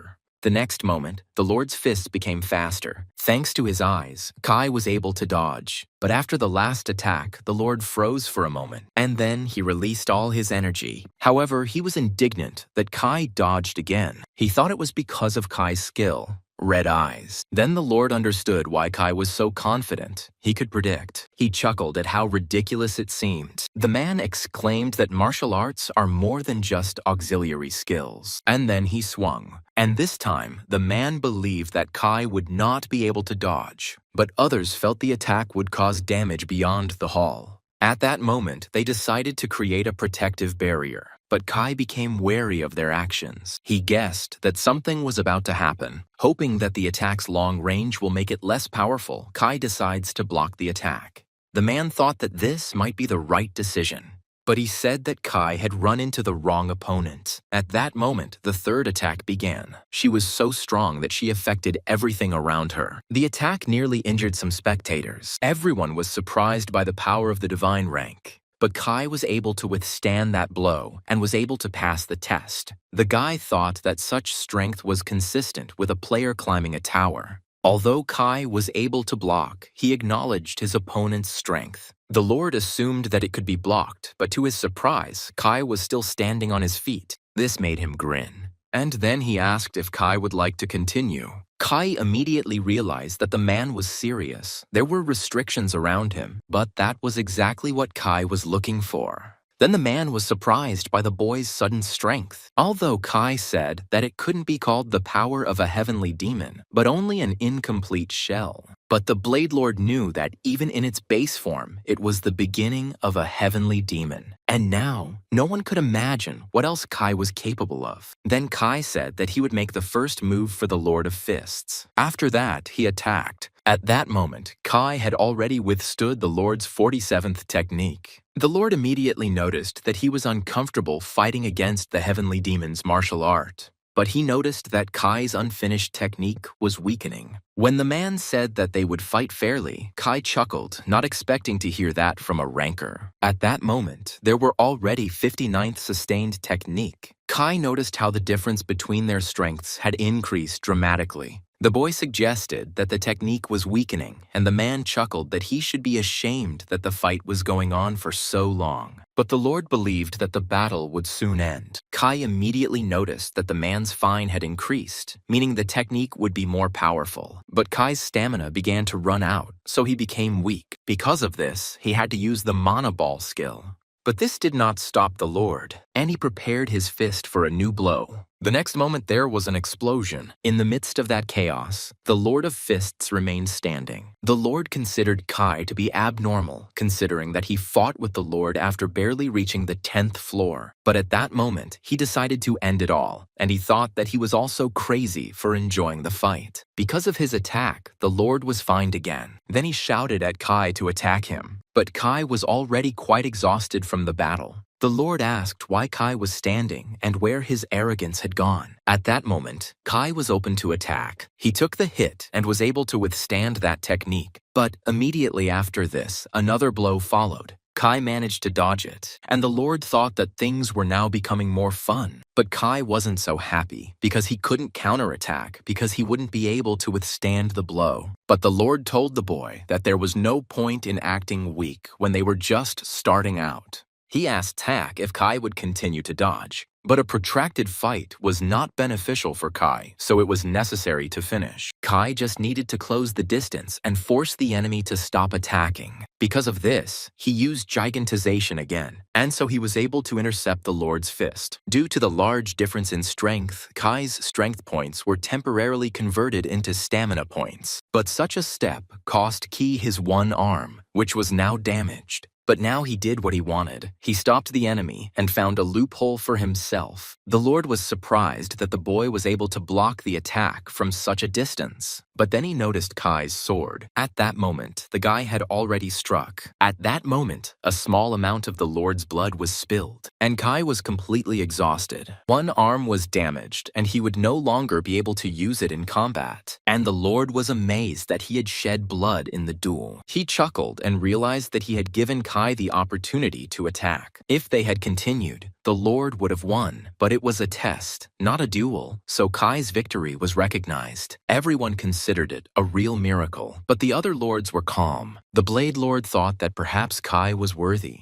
Someone wanted to say that the test was not according to the rules, but the Blade Lord would not accept objections. Moreover, the heavenly demon himself was watching what was happening, and it was recognized that Kai passed the second test perfectly. Soon, the Spear Lord reported that everyone went to the library to look for that very technique. The Blade Lord replied that it was no accident that the technology was in the public domain, but it was difficult to distinguish from the others. Finding the technique was a challenge in itself, so the lords believed that a Fist Lord had nothing to be ashamed of. After all, no one could have imagined that Kai would learn that technique. But the man only grinned at the words about shame. Everyone was perplexed by his reaction. Under those conditions, Kai managed to find a chance to counterattack. The man said he hadn't had this much fun in a long time, and Kai had the opportunity to surpass the cult leader. But because of the Lord's joy, it didn't seem to others as if he had just lost. Only the Blade Lord remained serious. Soon, Kai was to meet the leader for the final test. But the guy was upset that his mana had not reached a 3-digit figure. Kai understood that if the Lord had not admitted defeat, the test would have failed.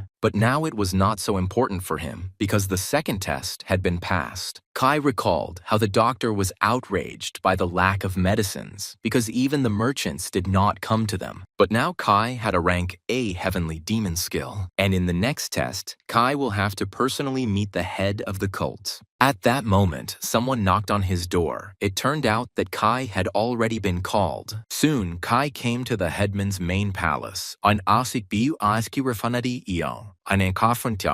He was informed that the chief only wanted to see Kai. When he entered, Kai did not feel anyone's presence. But Kai believed that it was still difficult for him to notice the presence of a high ranker. But suddenly, Kai noticed a notification that the egg had rolled away. This is how he understood which way to go. It turned out that the leader was there the whole time. The man looked very stern when he saw Kai in front of him. Kai said he was informed that the man was calling him. Next, the head asked about the condition of Kai's hand. Suddenly, the sword's effect was activated and the wound healing accelerated. Somehow, the leader noticed Kai's sword, and then he told Kai that he would like to have such a sword for himself. But Kai replied that one of his uncles would eat him alive if he did not save his weapon. The man recognized the sword forged by Hephaestus, and Kai asked if they knew each other. But the man admitted that he was only testing Hephaestus' swords. He suggested moving on to the finale, but Kai was surprised. He wondered how he would do it with his sore arm. But the man reminded him of his words, that he was fine. Then the leader replied that Kai would not need to fight. But Kai was wary because he wanted to approach the final in the best possible condition. Then he saw the man disappear ahead. Then he was surprised by the illusory barrier. That barrier turned out to be more reliable and elusive, and Kai's eyes could not cope with the resistance to the illusion. The next moment, Kai realized that he could not pass through the barrier. But then someone grabbed him by the shoulder, and then they dragged the guy along. Kai found himself in the middle of empty space. At first, he didn't understand what was happening. But then I looked closer and saw the head of the cult. Then the man said to follow him. Using fire, Kai continued to move forward. When asked about the spirit of the heavenly demon, Kai replied that he had already mastered it, and then he wished the guy good luck in the future. But Kai didn't understand why the man said this. Suddenly, the egg in Kai's inventory bared its teeth. Ahead of them, there was a purple fire. Kai immediately guessed that this force was from outside the tower. The man replied that they called it the sacred flame. There has long been a prophecy that their cult protects the flame in order to find a master for it. And every heavenly demon dedicated his life to this. Kai asked if they believed in the prophecy, and the man replied that they used to be a religion, and when religion weakens, so does the support. And after many years, factions appeared in the tower that were stronger than their cult. And as the head of the cult, the man was left with no choice. He began conducting tests to find those who were worthy. Under the guise of testing, he could continue to protect the flames, which is why they were so heavy. Kai learned that besides him, the Blade Lord had reached this stage. However, he failed. And now it was time to test Kai. It was necessary to hold out in the sacred flame until it accepted Kai. Kaya was immediately engulfed in flames. Kai found this very difficult, since such tests could only happen at the end of the tower. And Kai didn't know if he could even survive the cult leader's test. He was able to pass the second test thanks to technology. However, in the flames, Kai will be an ordinary person. But he accepted it and moved forward. He noticed that the flames were growing, becoming saturated with fear. Like Kai's eyes, his clothes also resisted the flames. Kai knew that this power burned those people who feared it. The egg in the inventory bears its fangs, but Kai told it to sit still. After all, if it eats everything, Kai will have nothing left. Kai had not felt for a long time that there was something more terrible than death. He still remembered those days when he fought with them. But if he is afraid of this, he will not be able to master the flame.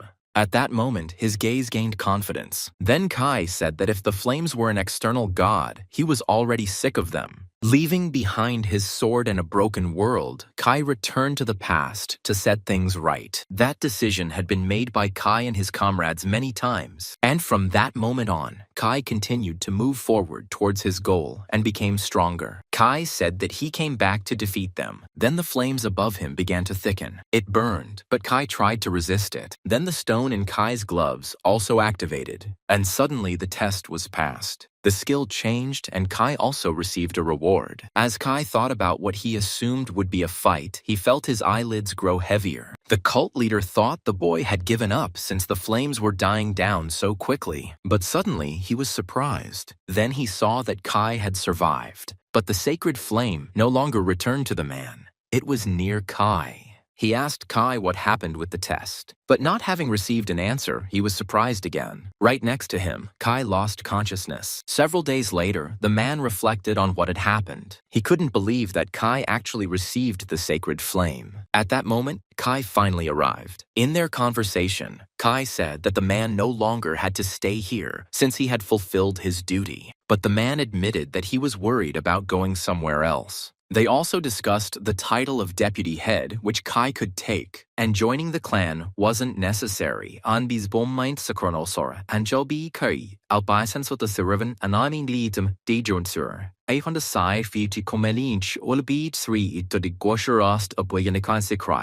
But their cult has long been an enemy of the Murim alliance, so for Kai, commanding such a force is a valuable reward. And from the man's words, Kai assumed that they didn't want to make him the next heavenly demon. Then Kai agreed to accept that award. And then Kai replied that he must return to the beginning of the Great Murim War. Kai wanted to take part in that event. After this, the man was left alone with his thoughts. Now, he was not bound by duty and was free to do whatever he wanted. But suddenly, he realized what he had to do. He decided to return to Murim. The 11th floor area was called Taklan. Someone at that moment was hoping for their luck.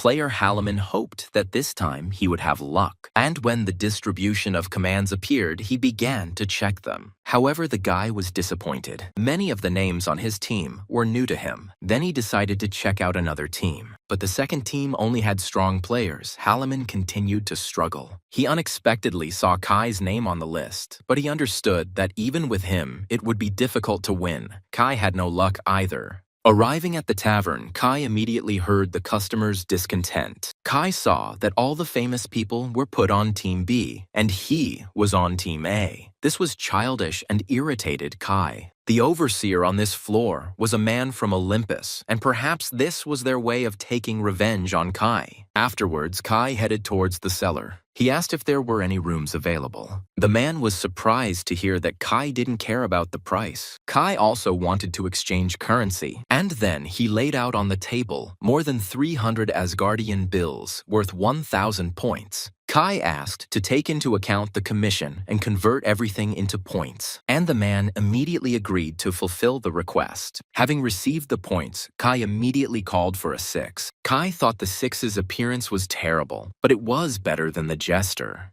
The 6 asked to say what Kai wanted to find, but Kai replied to the friendly 6 that he would just take a look because he was afraid that she had smelled his money. Afterwards, a store opened in front of him. Quickly flipping through the catalog, Kai looked for one item and finally found it. He needed adamantium. Afterwards, he asked how much the metal cost. The 6 replied that the material was of high quality. When asked why he needed this material, Kai replied that finished items were more expensive. But the 6 replied that adamantium was a very expensive item, and then began to praise it. Because of this, the guy thought that the 6 was too talkative. And the 6 also said that good things could be made from adamantium. Only a small number of blacksmiths knew how to work with this material, so adamantium was considered the stuff of their dreams. The 6 asked if Kai knew Hephaestus. Kai asked what it meant. 6 replied that finding a good blacksmith was difficult, but Kai didn't seem like the type to have that problem. Therefore, she believed that the price for Kai should be higher. She announced the price. 1.5 kilos of adamantium would be 1.5 million points,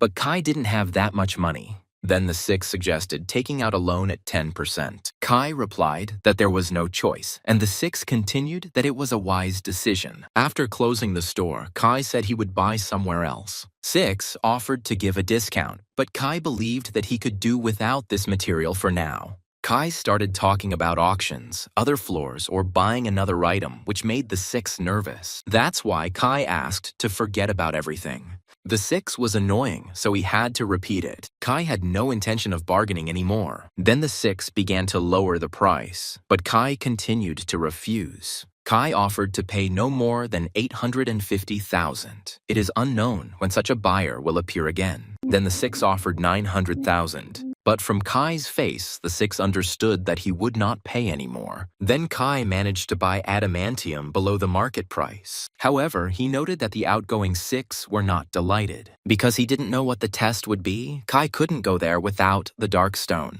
And even Hephaestus would need several months to work with adamantium. After the test, Kai wanted to meet him, but there was still a week left before the test. Then Kai decided to go for a walk. Neil attracted everyone's attention because of his outstanding talent and hard work, and now he was fighting monsters. Everyone was surprised that they were the first to pass through the dungeon of the 11th floor. Everyone chuckled that it was easy because of who was with them.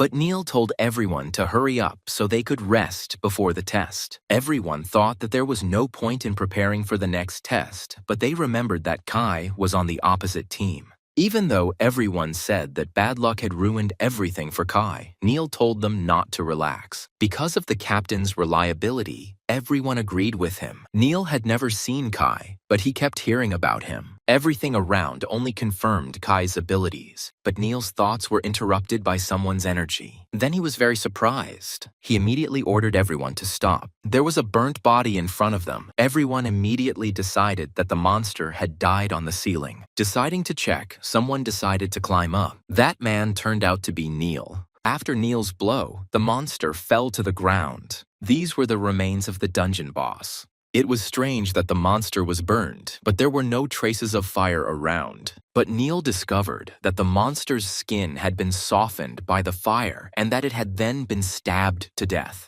Presumably, the killer could have been a rancor, but why would a rancor clear a dungeon? Neil could only assume that someone of rancor level was involved. Afterwards, he told everyone to return because the dungeon had already been cleared. Having received the Spider Queen's thread, Kai immediately put it into his inventory. Kai decided to save the material and use it later, and the acquired flame raised Kai's expectations. Kai didn't understand how flame worked, so he went to practice. The flame's strength was low, but it grew due to the enemy's emotions. Such power among the outer gods was terrifying, but now Kai was glad to have it. Returning home, Kai only hoped that everything would go smoothly as before. But he noticed that people had gathered around. Many people were waiting for Kai. Halloman asked the boy if he was Kai, and Kai asked what of it. The guy explained that they were all from Team A, and their placement hadn't worked out very well. Kai heard that the remaining half had surrendered, but not them. Kai wanted to get to the point quickly, which worried Halloman. He said they didn't leave because they believed in Kai, but Kai suggested they just didn't have enough points. The penalty for failure ranged from 100 to 1,000 points, a large sum for low-level players. Giving up would be a waste of points, so they were counting on Kai. But Halloman tried to object. He said they wanted to discuss strategy, but Kai advised them to surrender. The guy was shocked to hear that Kai was uncomfortable with the crowd of strangers. When asked if he would give up, Kai replied that he would try his best, and the words about giving up only applied to other players. After that, Kai left them in the middle of the hall. Everyone was outraged that Kai had humiliated them so. Halloman was also angry that everything turned out this way. Because of this, he harbored a grudge against Kai. Soon someone was looking at the power gap between the two teams. The test supervisor didn't understand how Kai had gotten into this. On Olympus's orders, Hypnos was to eliminate Kai, and if he succeeds, he will be generously rewarded. Immediately after this, he decided to run. But suddenly, someone wrote to him just before the start of the test. It was Hera. When Kai came to the test, he saw that there were 51 people, but fewer people refused the test than he expected. Kai hoped that such a trap would result in fewer casualties. Suddenly, a voice was heard. The supervisor who appeared announced that even due to a lack of participants on one team, there would be no changes to the rules. He decided to explain everything briefly and move on to the test. The essence of the test was to capture the flags. First, he showed what would happen if two flags were connected. A number would appear showing how many flags they had collected. Another question is where to get flags. There were monsters in the forest behind the players, killing which they would receive flags. Many were already looking forward to the challenge, and all that was required of them was to collect as many flags as possible. And the team that collects the most flags will be declared the winner. But everyone understood that in this test, the flags could be taken away. Today it was allowed to kill, threaten, and loot. 2 kings will also be selected for the test, but the death of the king will not make the team lose. But Kai immediately realized that the weakest one in their team would be chosen as king. Afterwards, they suggested to start the test. Instantly, a circle formed under the 2 teams. It was at that moment that their test began, and Halloman was chosen as king. While the guy was attacking, Kai wasn't surprised. He didn't understand how Halloman had even gotten to this point. Halloman rushed after Kai, saying that he needed to protect the king, but Kai thought that the boy was asking for help. Kai said that he would go collect the flags, and Halloman should sit quietly because no one would come for him now anyway. Kai was determined. Neil was the calmest of all the others on his team. The rest decided to finish faster because the difference between the teams was big. Neil understood why the players were relaxed, but he thought they were too relaxed. Because of this, the guy sighed heavily. Suddenly, someone asked if he was worried. He recognized Rael, and the girl was glad that he remembered her. At that moment, she took her power on Neil. The guy immediately recognized the effect of strengthening and healing. The girl said that the difference in strength was big enough that they could afford to relax. Neil asked her if she thought it was strange that the selection had worked so well for them. The girl listened to what they said in his hometown that nothing happens by by chance. Rael asked if Neil knew who the king of their team was. Neil actually saw someone shining at the very beginning. Neil had a good memory, but that moment was strange. For some reason, he couldn't remember the face of their king. Halloman sat alone and watched the opposing team's score rise. Suddenly, someone behind them said that they had knocked most of the flags out of the monsters. His team said that it was now enough to defeat the enemy king for the situation to change in their favor. And there was only one person on their team who was capable of doing this. At the first meeting, Kai didn't seem like he wanted to cooperate. But Halloman became king, so defeating the enemies without protecting him will be problematic. Halloman thought that Kai would most likely return soon since he told him to wait. But suddenly the whole team tensed up. Someone was approaching them. The enemy said that everyone was told to watch their step. The opponents said that even Kai would do nothing if they killed the king. Team A immediately prepared to fight because there were 10 of them too, but instantly one of them was killed. One player instantly cut off his opponent's head. Halloman could only tremble with fear, and the enemy chuckled that now there were 9 of them. Because of what happened, Team A lost their fighting spirit. And the opponents only grinned at the fact that they were running away. One player tried to take Halloman away, but then the king of the team saw blood spilled in front of him. Someone was desperate to get the king's head. The man took merciless aim at the boy. Halloman closed his eyes in fear as blood spilled. Kai intervened in the fight. He immediately noticed that his instructions were not followed, but Halloman was still glad to see his savior. At that moment, the tide of the battle changed dramatically. The enemies trembled with fear before Kai. They considered retreating, but Kai was getting closer. He instantly hit the first players among them. And having killed them, he moved towards the rest. One player exclaimed that there were more of them and they had to kill Kai. However, he too was quickly killed. Kai's blow cut the boy's skull in half. This spectacle only made the experience more terrifying. At that moment, the enemy lost his fighting spirit. Only one person in front of them looked so brutal, so one player started begging for mercy and offered a flag. Kai immediately froze at this proposal. The others also froze when Kai accepted the flags. And then he asked the others what they would do. Everyone was scared by the words that they would give up the flags, or something more serious would happen. For the players whose lives were at stake, the choice was not difficult, and Halloman tried to kill himself, which is glad to see Kai as an ally. The guy apologized for his rude behavior and offense towards Kai, but Kai didn't pay attention. Kai then said that the first half of the game was over, but Halloman didn't quite understand him. Kai said the team's decision to split up was a good one, but the main thing was not to lose the flags. It turned out that Kai had 27 flags, which surprised Halloman.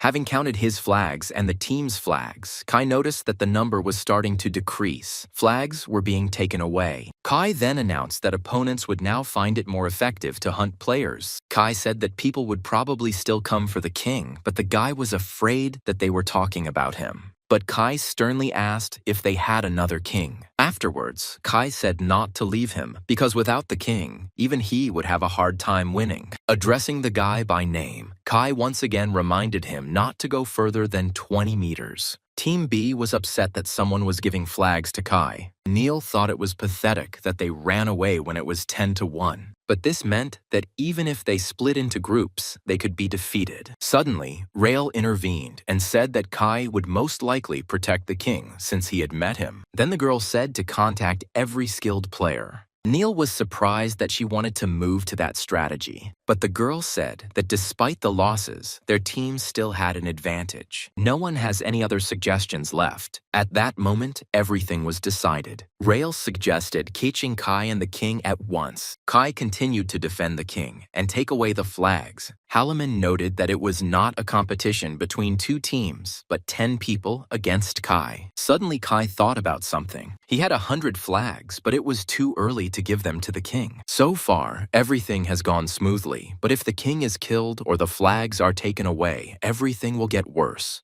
Kai decided to hand over the flags at the end, and the guy noticed that everyone was scared at the sight of Kai. He asked whether the enemy was aware of the situation or whether they sensed everything instinctively. Kai also noticed that his opponents voluntarily gave him their flags. Kai asked if the opponents had already exchanged information. Most likely, the whole team already knew that Kai was with the king and agreed to give the flags to Kai if they crossed paths with him.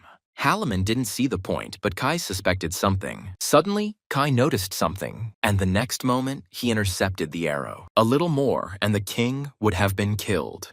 Halliman fell to the ground in fear. At that moment, Kai understood why they were trying to save their lives. He realized that this was an encirclement strategy. Kai also noticed the network of heaven and earth, a trap from which there is no escape. Halliman was frightened when he heard that everyone had to be killed. He became even more scared when Kai swung at him, but Kai drew something on the ground. Then he told Halliman not to leave the circle, otherwise he would die. The guy was indignant that he was asked to wait in place and die, but Kai repeated again that he only asked to wait in the circle. And then he reminded that Kai had initially asked to listen to him if he didn't want to die. Out of fear, Halliman asked stupid clarifying questions, which Kai was forced to answer. But when Kai started to leave, Halliman followed him. Then the sword was pointed at the guy's leg. Kai was angry that he was not listened to at all. The enemy team believed that even with an opponent like Kai, there would be no problem if they killed the king. Besides, now he left the king alone.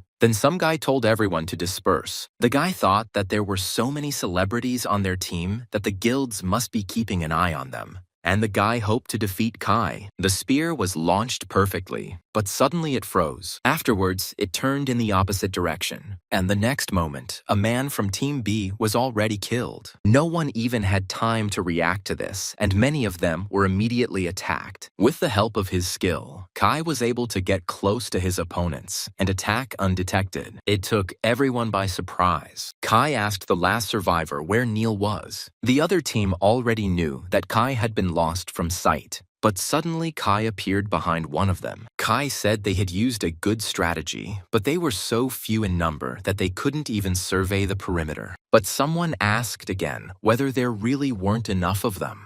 And Kai finally saw those he was looking for. Neil and Rael appeared in front of him. Suddenly, Neil said that he was sorry that everything turned out this way. It wasn't Neil's choice to have a good team, but that was precisely why he wasn't ashamed. Kai didn't understand what he was getting at. He was offered to give up because Neil did not want to win this way. Kai only chuckled at this, and then he said that Neil was too talkative. Expecting something like this, Neil ordered everyone to retreat back, and only he would fight Kai. But Kai said he didn't care how many opponents there were. Deciding to get started right away, Neil rushed forward. But Kai was ready for this, and he was easily able to block the opponent's blow. Kai didn't understand where the player from the 11th floor got so much strength from, and now he was interested in Neil's characteristics. They continued to fight fiercely. The sword of Neil's line could deal devastating blows if a man could hold it. However, Kai didn't seem to care about this. Neil didn't understand why there was such a difference in strength between them. Even with his sword tightly gripped, Neil lacked strength.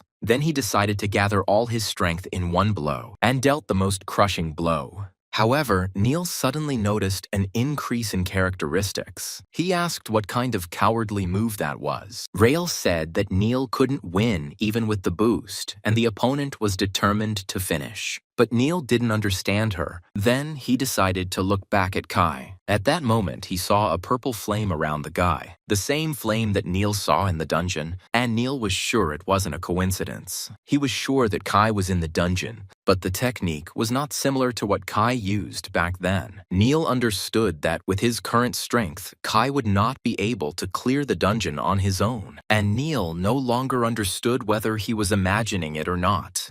But most likely, Kai gave in to him. Rael continued to support her ally. She didn't understand why the fight suddenly stopped. And suddenly, through telepathy, she heard that they should retreat, otherwise they would die. Then Neil asked if Kai had cleared the dungeon, and Kai noticed that the guy had changed his mind about fighting. Neil actually sheathed his sword. Everyone was amazed that Kai had cleared the dungeon before them. The others told Neil that together they had a chance to win. But Neil didn't understand what kind of victory he was talking about when Kai had single-handedly closed the gap between them and was a worthy winner. Neil said the battle could continue, but without his command. Rael was unhappy with this, but Neil told her that he valued the lives of his comrades more than his pride. Neil's team was a little sad, but they agreed with the leader. However, Rael insisted on her own, and the fight had to continue. Previously, Kai was told that unnecessary losses were unnecessary because later some people could help them and Kai should not get involved in childish games. Hercules said there was no point in slaughtering his own army. If Hercules had been in Kai's place, he would have definitely emerged from the battle without losses because he had the appropriate skills for this. Kai respected him, but he couldn't be the same, so now he couldn't imagine how everything would end. Kai wanted to try, but didn't promise that he would succeed. He chuckled that he would have to get involved in childish games. He was able to easily defend himself from magical attacks. Then it was decided to break through Kai's fire. But suddenly they were overcome by fear. In the flames, they saw a demon. Then Kai learned what the sacred flame looked like to them. The fire was fed by the fear of his opponents, but this made it harder for Kai to control it. The soldiers' hands even trembled with fear, but suddenly they fell to the ground. Kai realized that they had been able to withstand the flames for so long thanks to Rael's support. Kai even became curious about how many buffs the girl could use. But Rael didn't stop using spells. But she didn't understand why, when they reached the flame, everyone froze in fear, and how to defeat an enemy they can't reach. Then the girl used the punitive sword skill. And at that moment, she thought that Kai was finished. After all, the tip of the sword was pointed at the Kai. However, Kai only gripped his sword tighter, and Rael froze in amazement. With one blow, Kai was able to break her sword. It was complete nonsense for her, but Kai turned out to be stronger. At that moment, everything around became quiet. Then everyone froze in horror, and the girl remembered Neil's last words, and she had to admit that Neil was right. Then she transmitted a message to everyone via telepathy about retreat. After all, if everyone dies here, they will lose, even if they capture the king. But to everyone's surprise, Kai said that before retreating, they should give up the flag, then he would pardon them. They thought Kai heard telepathy, but he said he understood everything from their faces, and then he took the flag from some of the players himself. Kai, let's suggest that everyone not waste their energy and just hand over the flags. While handing over the flag, the girl asked if he would kill anyone. Raela suggested what Kai might do, but he asked if she was asking him to kill them all. Rael heard that Kai had rejected the guilds, but she believed that heaven might have attracted him. But without even listening to her to the end, the guy refused. The girl asked for at least contact information, but Kai refused again. But Rael asked to think about her future. After all, Kai won't be able to climb up alone. You can't conquer the tower alone, so why make your way more difficult? It is no surprise to Kai that with her attitude, the girl was able to rise high. However, the guilds were driven by pride and greed. Kai did not need this, because when the time comes, he will be the one who will unite the entire tower. Kai said they all said the same thing, and they were right. However, he said that he was capable of it, because it was his path. During this time, Halaman was very worried. He was very scared alone, but suddenly he saw something in the distance. Someone tried to attack, but the attack did not hit the guy. The enemy didn't understand how the guy managed to dodge, but they didn't understand even more why Halaman froze in place. Since the others were fighting Kai, these players wanted to deal with the king. Halaman was afraid that Kai was fighting alone against strong players, but suddenly he remembered Kai's words. In fact, there was no point in even running because they would catch up with him right away. Then he decided to buy time. Halaman decided to trust Kai and stay in the circle. Everyone chuckled at the guy for acting tough, but they remembered that the flags should be divided in half, and the next moment they pounced on the guy. Halaman was able to block the first attack, but it was difficult for him to stand still. After that attack, he almost left the circle. but immediately he was hit again. The enemy found the task very easy, and Halaman continued to whisper that they needed to stay in the circle. As he swung at the king, a puff of smoke appeared behind him, and then the enemy was thrown out of the circle. Thanks to this, Halaman remained unharmed, and next to him, a spirit formed, outwardly resembling Kai. At that time, Kai was walking through the forest. It turned out that he had talked too much with Rail. Kai believed that it was all over for that team. The main thing was that Halaman did not leave the circle.